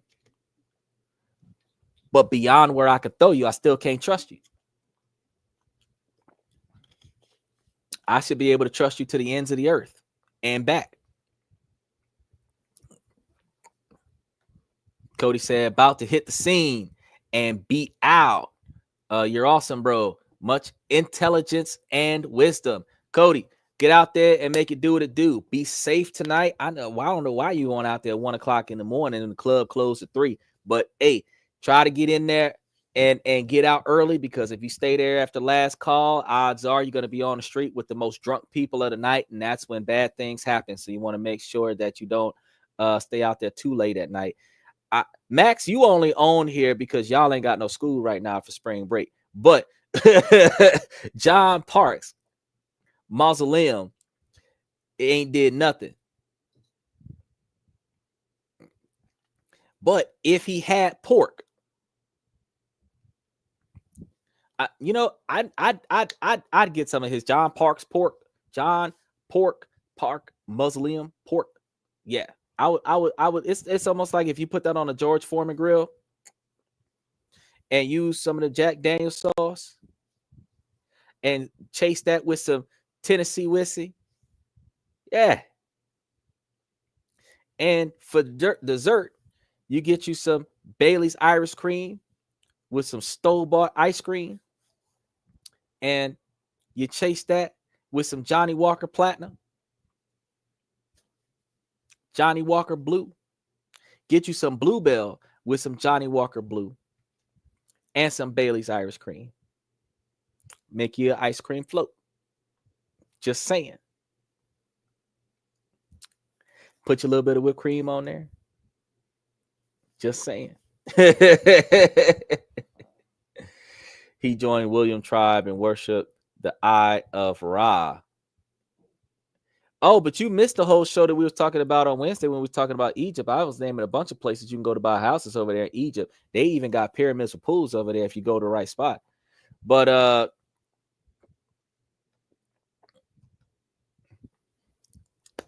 when we constantly point out what our partner, when we constantly point out what our partner or friend is doing wrong, it can be really hurtful and make them feel like they're not good enough.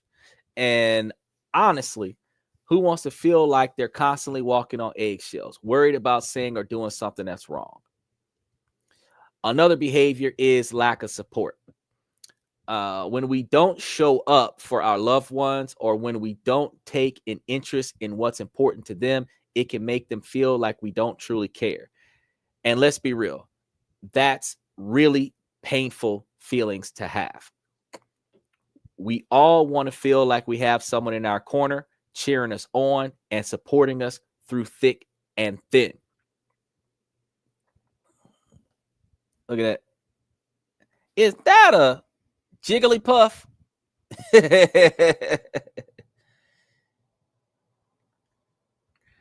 Oh, you're going to ask me, why am I giving relationship advice when I'm single? Well, because my relationship advice helped Ruderus. My relationship advice helped you. My relationship advice is going to aid a lot of people in being successful. Here's a question, Max, because you like to doubt the messenger. Now, do you think that a person who has been in relationships in the past and was unsuccessful is capable of telling you what will cause your relationship to be unsuccessful? Or do you believe that a person who has never been in a bad relationship, who has never experienced failure, can give you good advice on how not to fail? Do you believe that a person who has always won knows what it takes to not lose? Or do you believe that the person who has never won knows what he's got to do to win? Because you learn more from failure. You learn more from loss than what you do from success.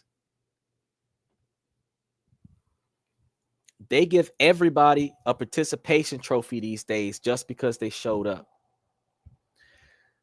But that devalues the winner.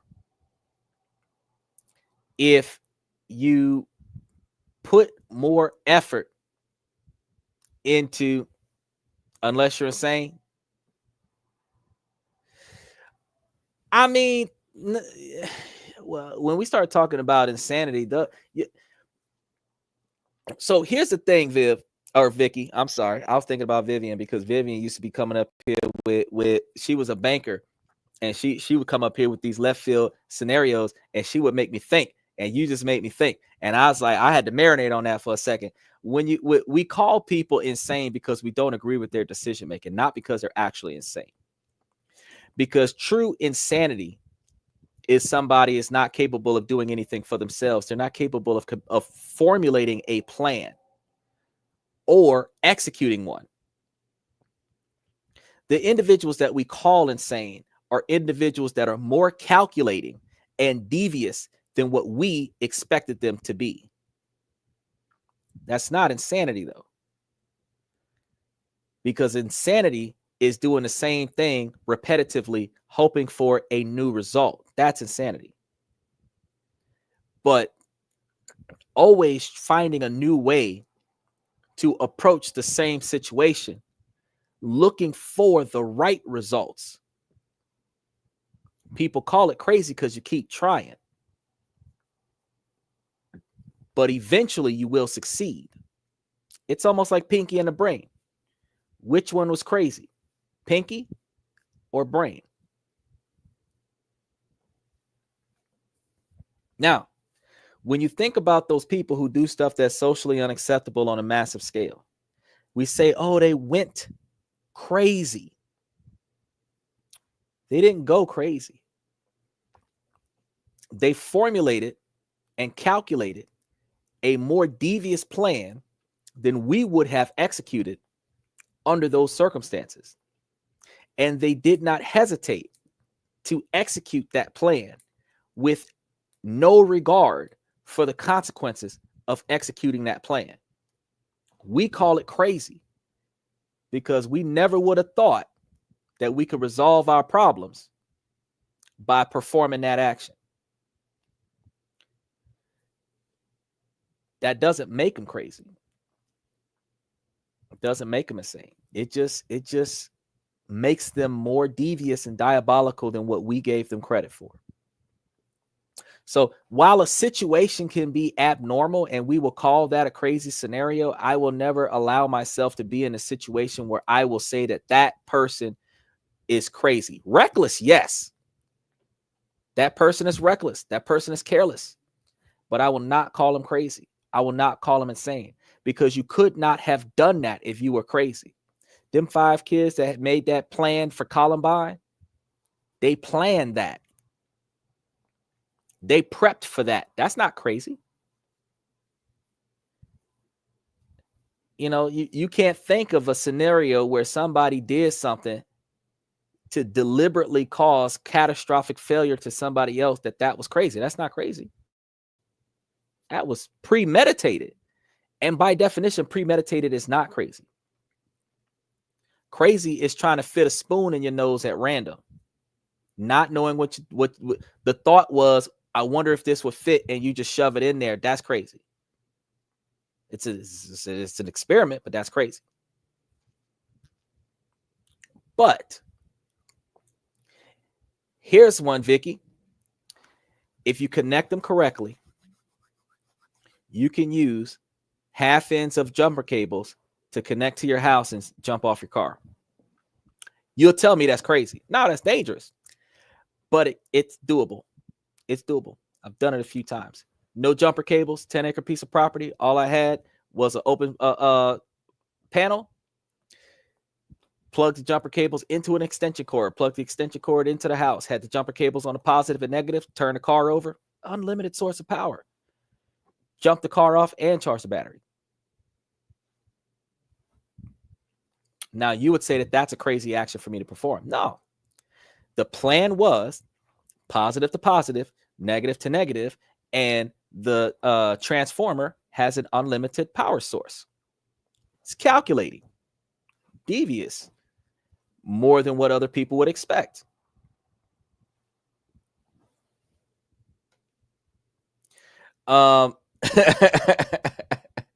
She's like, whew, I just learned another way to jump off my car. Don't try this at home, y'all. Now, you may notice physical and emotional withdrawal from your loved ones. You want to start taking action on your relationships when this happens, and take action in a positive way, because when they start withdrawing, this is like the first steps that they are going to start stepping out of the relationship if they don't start packing their stuff and moving out of the relationship. You notice a change in the communication where your interactions become terse or less frequent. They're short-tempered. They are quick to respond with brief statements, or they don't respond at all, ignoring you. Or if they stop ignoring you just to say something negative and then go back to ignoring you. Forcibly doing the separate rooms thing, forcibly creating self-isolation, you start recognizing that that's a problem. You start experiencing the lack of interest, where you show less concern for others' needs and problems or plans. This is going to be a situation where you don't put the effort into doing the things that he likes or she likes the way the other person puts in the extra effort to do the things that you like.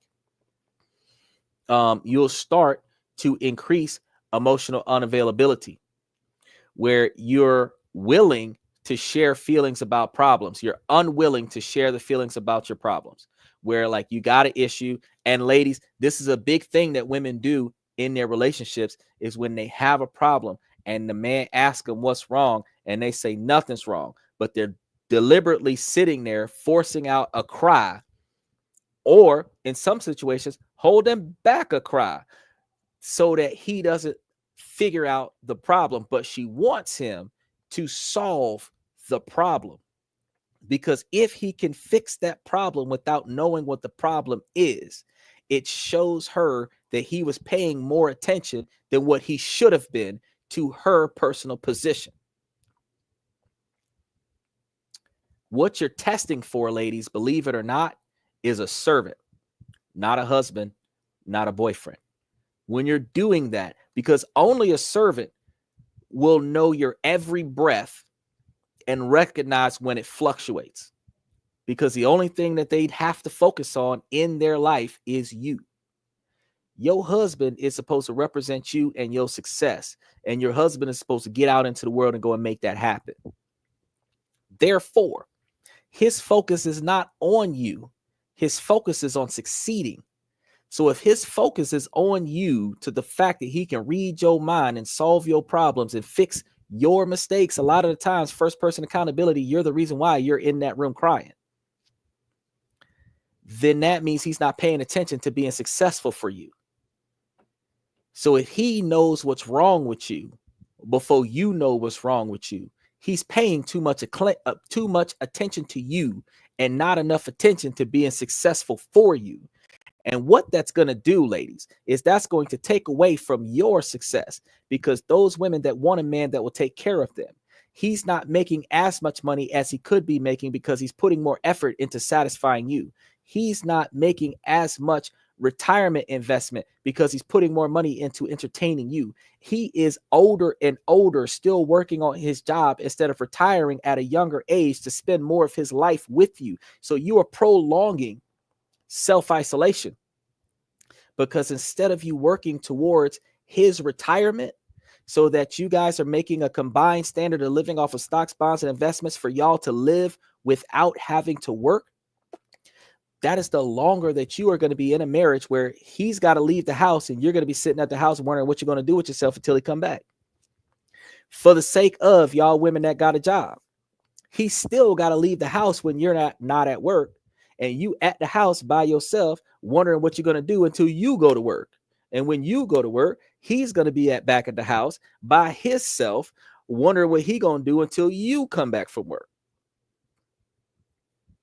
Either way, y'all are not able to spend y'all whole day together because y'all can't stop working. But if you put his attention on what it's supposed to be on, then he should be able to make y'all successful enough where y'all can work less, spend more time together. Y'all can do more stuff together so that y'all can bond more. And then you don't have issues that he are not aware of, because it happened while he was there. So now he knows what to do to fix it.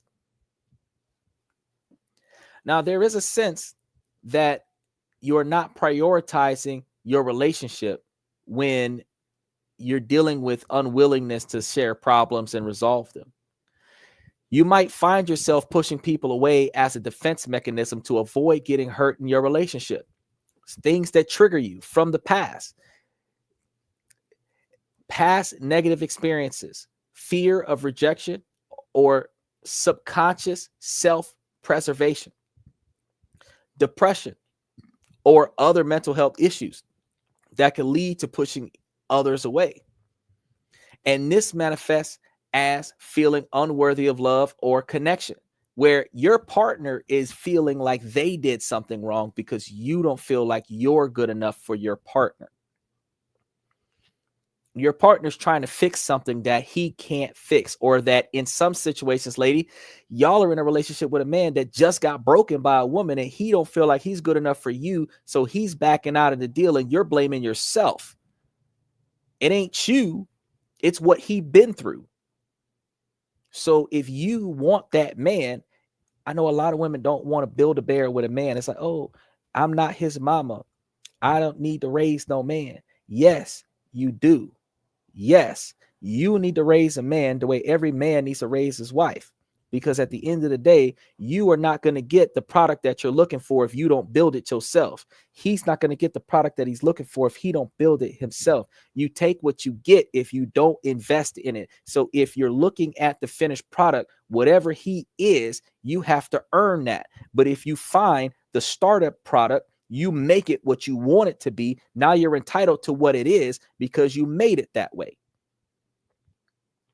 So if he's broken, but he's got potential, it's like taking a beat up car and turning it into a Porsche. If you invest enough in it, it will be exactly what you're looking for.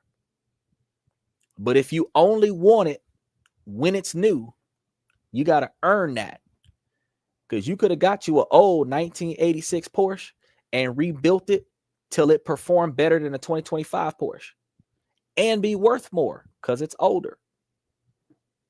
But if you take that finished product, now you got to put $250,000 into a brand new car.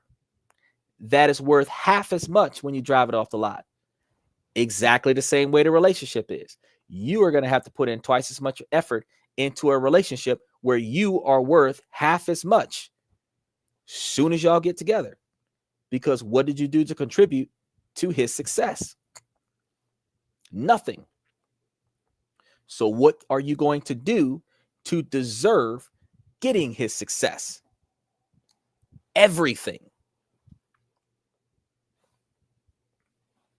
There's a difference between residual reception versus passive reception. Passive, you didn't do nothing and you're getting all this stuff. Residual is the continued return from everything that you originally put into it. You want a relationship that has residual returns. You don't want a relationship that's passive. He made himself a millionaire and now his millions will pass through you. Because you'll likely get replaced with a woman that'll make him a multimillionaire. But you get you one that don't got it like that and you help him get there, you're going to get residuals from that. It's going to keep coming. Another issue you're going to have is if you're believing that you're a burden to others or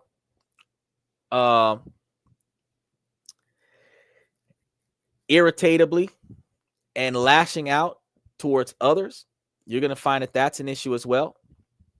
You have to notice that if in the event that you find yourself short-tempered and quick to snap at somebody, while you can apologize for that and say, oh, it's not you, it's me, they're going to take that personal.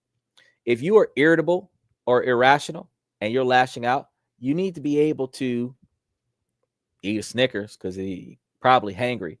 But you also need to be able to work out your issues with what's got you frustrated and pissed off, whether it's something that you're doing or something that you're not getting, or it's something that they're doing, or something that you wish that they would finally get started doing because you done told them to do it 100 times. Either way, if you don't talk about it, it ain't never going to get addressed. Now, how you can stop pushing other people away is self-reflection, which is what we're talking about right now. If you recognize the patterns in your behavior, you can make adjustments that benefits the relationship. Exercising that open communication was talking about earlier. If you express your feelings and concerns to your loved ones, then they can take proactive effort into rectifying anything that is not supposed to be happening the way it is happening. Sometimes you might need to go to extra level and seek professional help, where a therapist can help you address underlying issues that have nothing to do with your current relationship, but is causing you to sabotage your current relationship. Now, if you practice your vulnerability and allow yourself to be open and honest with the other person, you will be able to see an improvement in their ability to understand your behavior pattern. Because if your behavior is errored, flawed, because of past trauma, and they recognize that that is a past trauma trigger, some people will put extra effort into not deliberately triggering your past trauma. You want to set healthy, non-negotiable expectations for behavior. You don't want to set boundaries. Boundaries is building walls. You want to learn to balance your intimacy and your personal space, but you do not want to set restrictions for personal space where they are not allowed full access to you in a relationship when you guys are supposed to be fluid with each other. Transparency doesn't have an invisible wall. Transparency, you have self-control, you have self-discipline.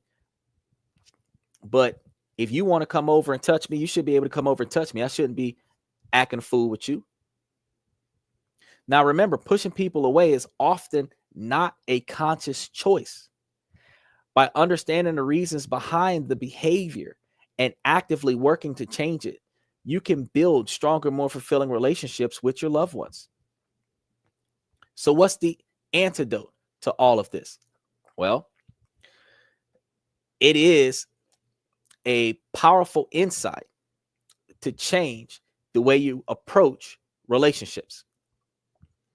Realize that if you are too focused on trying to fix your partner and being the hero, that you're not actually listening to them or showing up for them in the way they need you to show up.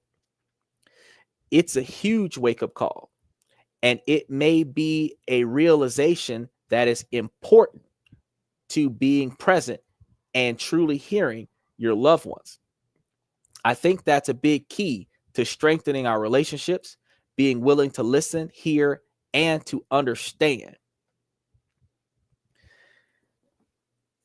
Well, if you're trying to rhythm, bro, then you're not really trying to. The rizzing is apparently an abbreviation word that you young bucks are using, you little jits are using to substitute charisma. And the fact is that charisma is supposed to be the ability to win over the crowd. Your charm, your reception of the other person. If you're not using this charisma specifically just to get laid, if you're using what is called empathy and sympathy, more empathy than sympathy. Empathy is a form of charisma because you're relating to them in a way that they can relate with you, where you can formulate a bond of similarity, whether it's similar experiences from the past, whether it's similar observations of the present, similar approaches to an action or an activity. You can formulate a bond that way. But just charming your way into somebody, you're basically tugging on their emotional desire to belong. And then you're going to cut that and walk off. That's rizzing. If you really want to connect with somebody, instead of just trying to tug on that desire to belong in a pack mentality, invest in that. Because if you got her attention, instead of having to earn somebody's attention somewhere else, where you're spending all this money and time and effort and pleasing them and making them entertained, that person that subconsciously could imagine them spending the rest of their life with you, that person that when you looked at them, potentially touch their hand, touch their arm, touch their cheek, and they just lit up like a lighthouse on the ocean, that person in their mind subconsciously could see themselves growing old with you. That string that you tugging on right there, don't ever let that go. Because I'm going to tell you, you got the ones that's just looking at how much money you got and how much you can spend. both on the man and woman side of the situation. And you got those ones that's just seeing exactly what they can do to get you to open your wallet. But then you got the one that for a moment actually thought this could be the one. And then you showed them otherwise. And I got to tell you, that moment when they realized that they were wrong, it's a very devastating feeling. The more infatuated this person became with you in that instant, the more devastated that person is when they realize that they were sadly mistaken. Y'all see them Riz videos where the guy walks up and like holds the girl's hand for a little bit and then he lets it go and walks off? You notice in all of those videos, that woman cannot continue walking off. She's got to go back over there and try to get that, because that's what she really wanted. She really wanted any man that would treat her right to be walking down the street with her at that moment, holding her hand. And the moment she got that, he held the hand long enough for it to fester in her mind. What if this moment could be forever? Then he let her hand go.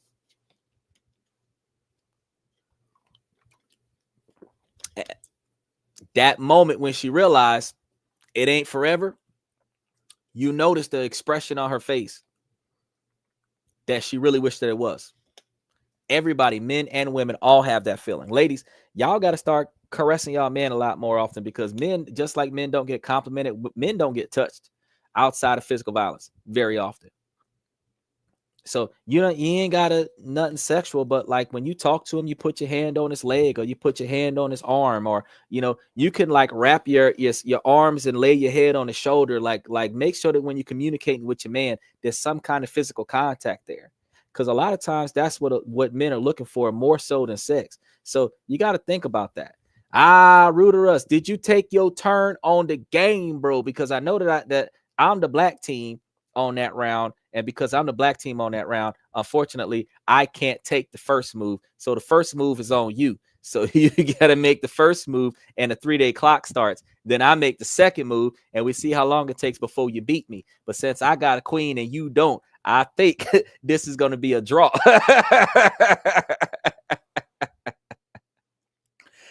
Special shout out to Ruderus. He's one of our longtime fans. Ruderus has been with us for almost a year now. He was here a long time ago. All right. I'm gonna get in it. Let me get immediately after the show, because we almost done here. We got a few things that we got to touch base on, and I got a student that I got to take care of, because we got calculus, and I got two that are doing college algebra in high school, so I got to take care of those guys. And most of the people that I get outside of the ones that I got in Canada, I've got most everybody's in Asia. They're Taiwan, Thailand, South Korea, the Philippines, Portugal. I do have some in Zimbabwe, Kenya. I got a lot of them. I can't remember all the countries. Brazil, but there's a lot of them over there. And the fact is that because there's so many, everybody over there is going to be like, right now it's like 2:00 in the afternoon over there. So everybody starts getting out of school. So I start seeing a boatload of people. They experience spring break like we do. So, but we're going to see it pick up. Yeah, a year from now. Pretty lucky to have friends like you, bro. I really appreciate having people like you, big fans, big friends, big learning experiences, because you're like the pinnacle of I told you so. Because sticking with me, you've improved the ability to communicate with your family members. You've improved establishing a relationship with somebody that you really wanted to establish a relationship with. You're able to reorganize how you get stuff done so that you can be more successful. Your grades got picked up because of it. So every time you come to the show, when you listen to some of the stuff that we talk about, whether we're talking about big things, small things, everything, money, whatever, you're taking little tidbits and you're incorporating that into your life, and it's helping you live a better life at a younger age, so that by the time you get to where I'm at, you would have had a better life. And that's all that any adult would want for the next generation, is to make sure that the next generation doesn't have to go through all of the stuff that the last generation went through. And one of the weirdest things that people don't understand is that a lot of us that say, oh, I want to be a pioneer in something, but being a pioneer, you got to be the first person to get your ass whooped in that situation in order for everybody else to find an easier way to go to get through that same situation. So the rest of us that are struggling to set an easier path for the next generation, we feel the gratification and validation from the next generation taking advantage of what we built. What would make our great ancestors smile is seeing black folks in the front of the bus, not driving the bus, just sitting in the front of the bus. What, stuff like that. What would make our grandparents feel better is seeing us use that college degree to make some money. It doesn't have to be in what we went to school for, but get a good job. What would make our parents happy is that we own our own house. What would make our parents even more happy is if we owned our own house and we took care of our parents when they stopped working. Fact is that the last generation validates their efforts from the success of the next generation. So I'm glad that you're here. I'm glad that you're here. My legacy is the success of the people around me. Therefore, since I am able to touch millions, if not billions of people, I should be a very, very successful individual that should leave a very phenomenal legacy. So long after I pass, people should be having replays of my podcast, because the knowledge that I present sheds so much intellect on so many people. And you just come from it from a different perspective, because it's not taking shots at no one gender. It's not taking shots at no one race. It's not taking shots at no one social class. It's saying, look, if you look inward and some of the stuff that I tell you the shoe fit, wear that shoe. Don't be embarrassed about it. Don't get offended by it. Don't try to bash me for it. Wear that shoe, because I'm not just going to point out where the problem is. I'm going to tell you what to do to fix it. That way you don't personally have that problem. Because for me to sit here and tell somebody that somebody else ain't worth it, that's not benefiting them. For me to tell the person that's not worth it what they can do to make themselves worthy, that benefits them. And then because I help them, they're going to refer somebody else to me. So that helps me. So by helping you, you help me. In our life, that is a business move. You have to be valuable to your network.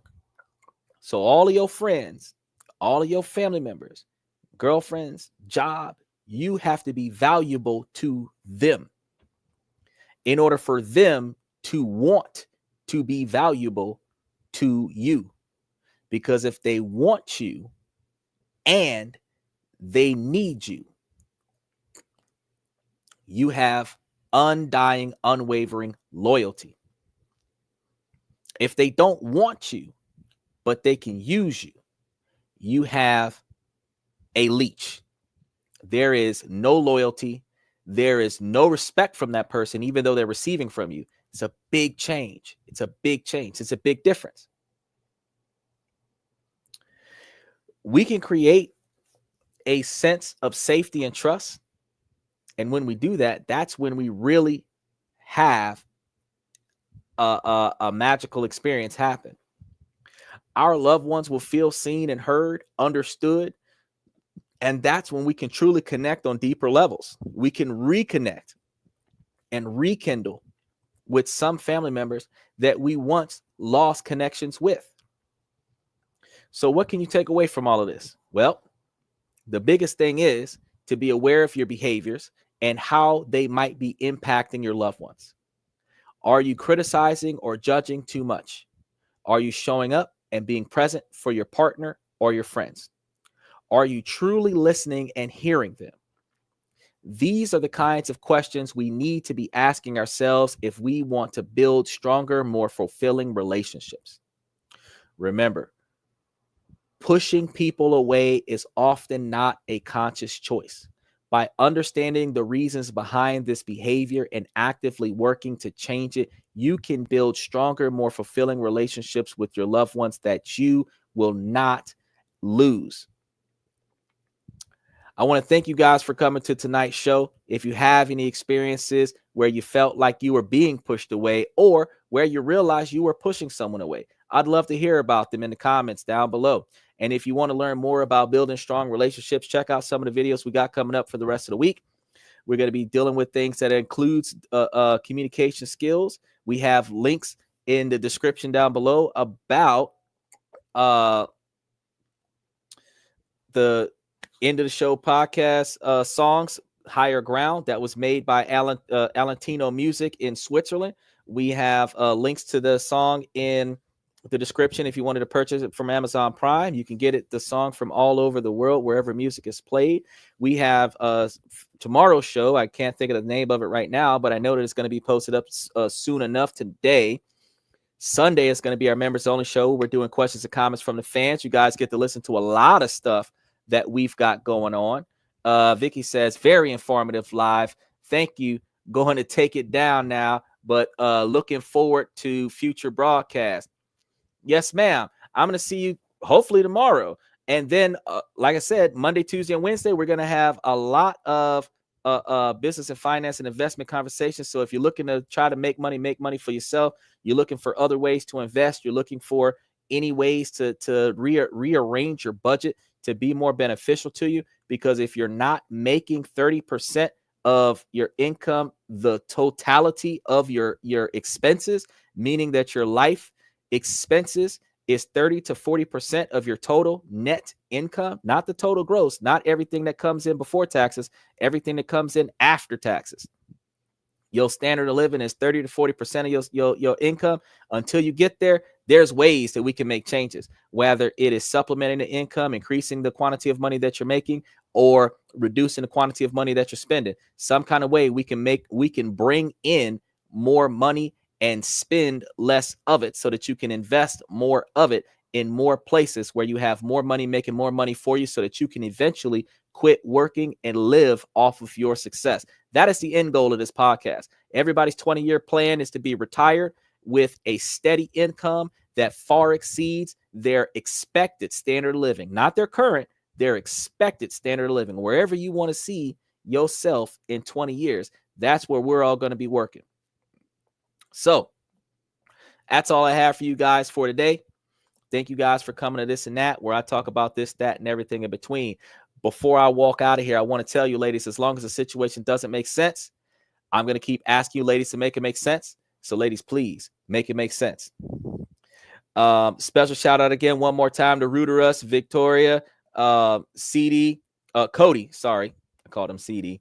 Usman, Satellite, Z, Mr. Pibbs, Red Void, Danny Steffen, Reese Martinez, Omni81. We really appreciate you guys for coming to the show. 75% of y'all are fellas. I really appreciate y'all keeping us strong. Special shout out to, I think we got like 15 countries up on the show. Y'all going to see that scrolling across the screen real soon. And yeah, we're going to see you guys tomorrow night.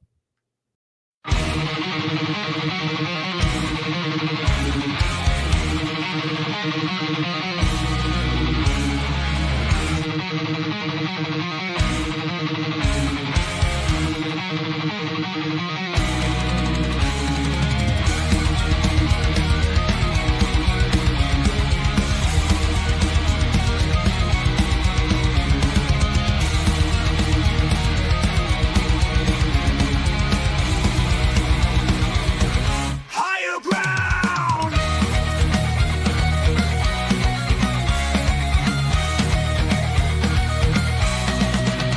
Used to chase validation, now I validate myself. Building inner strength, putting doubt upon the shelf. No more unnecessary drama, no more wasted time. Climbing higher, constantly making my own climb.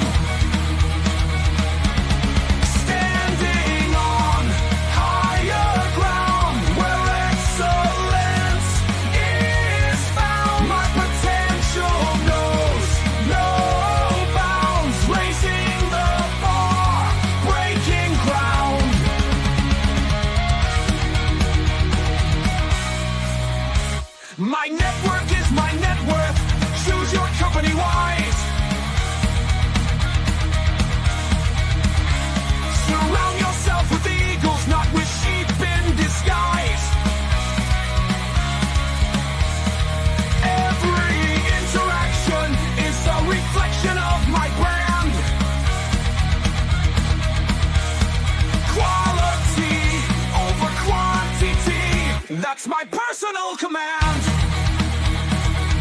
I'm not mountain on higher ground where excellence is found. My potential knows no bounds, raising the bar, breaking ground.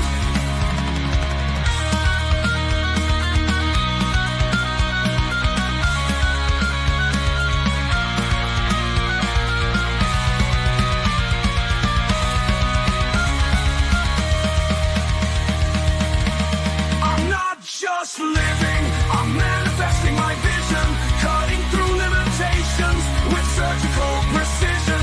My expectations are my compass, my respect is my shield to mediocrity and chaos. I will never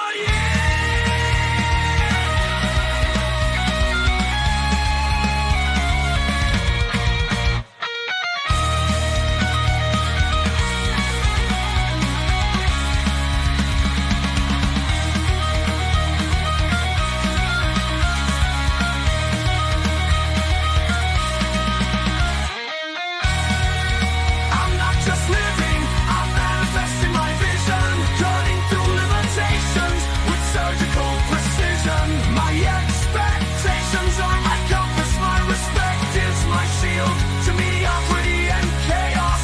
I will never yield.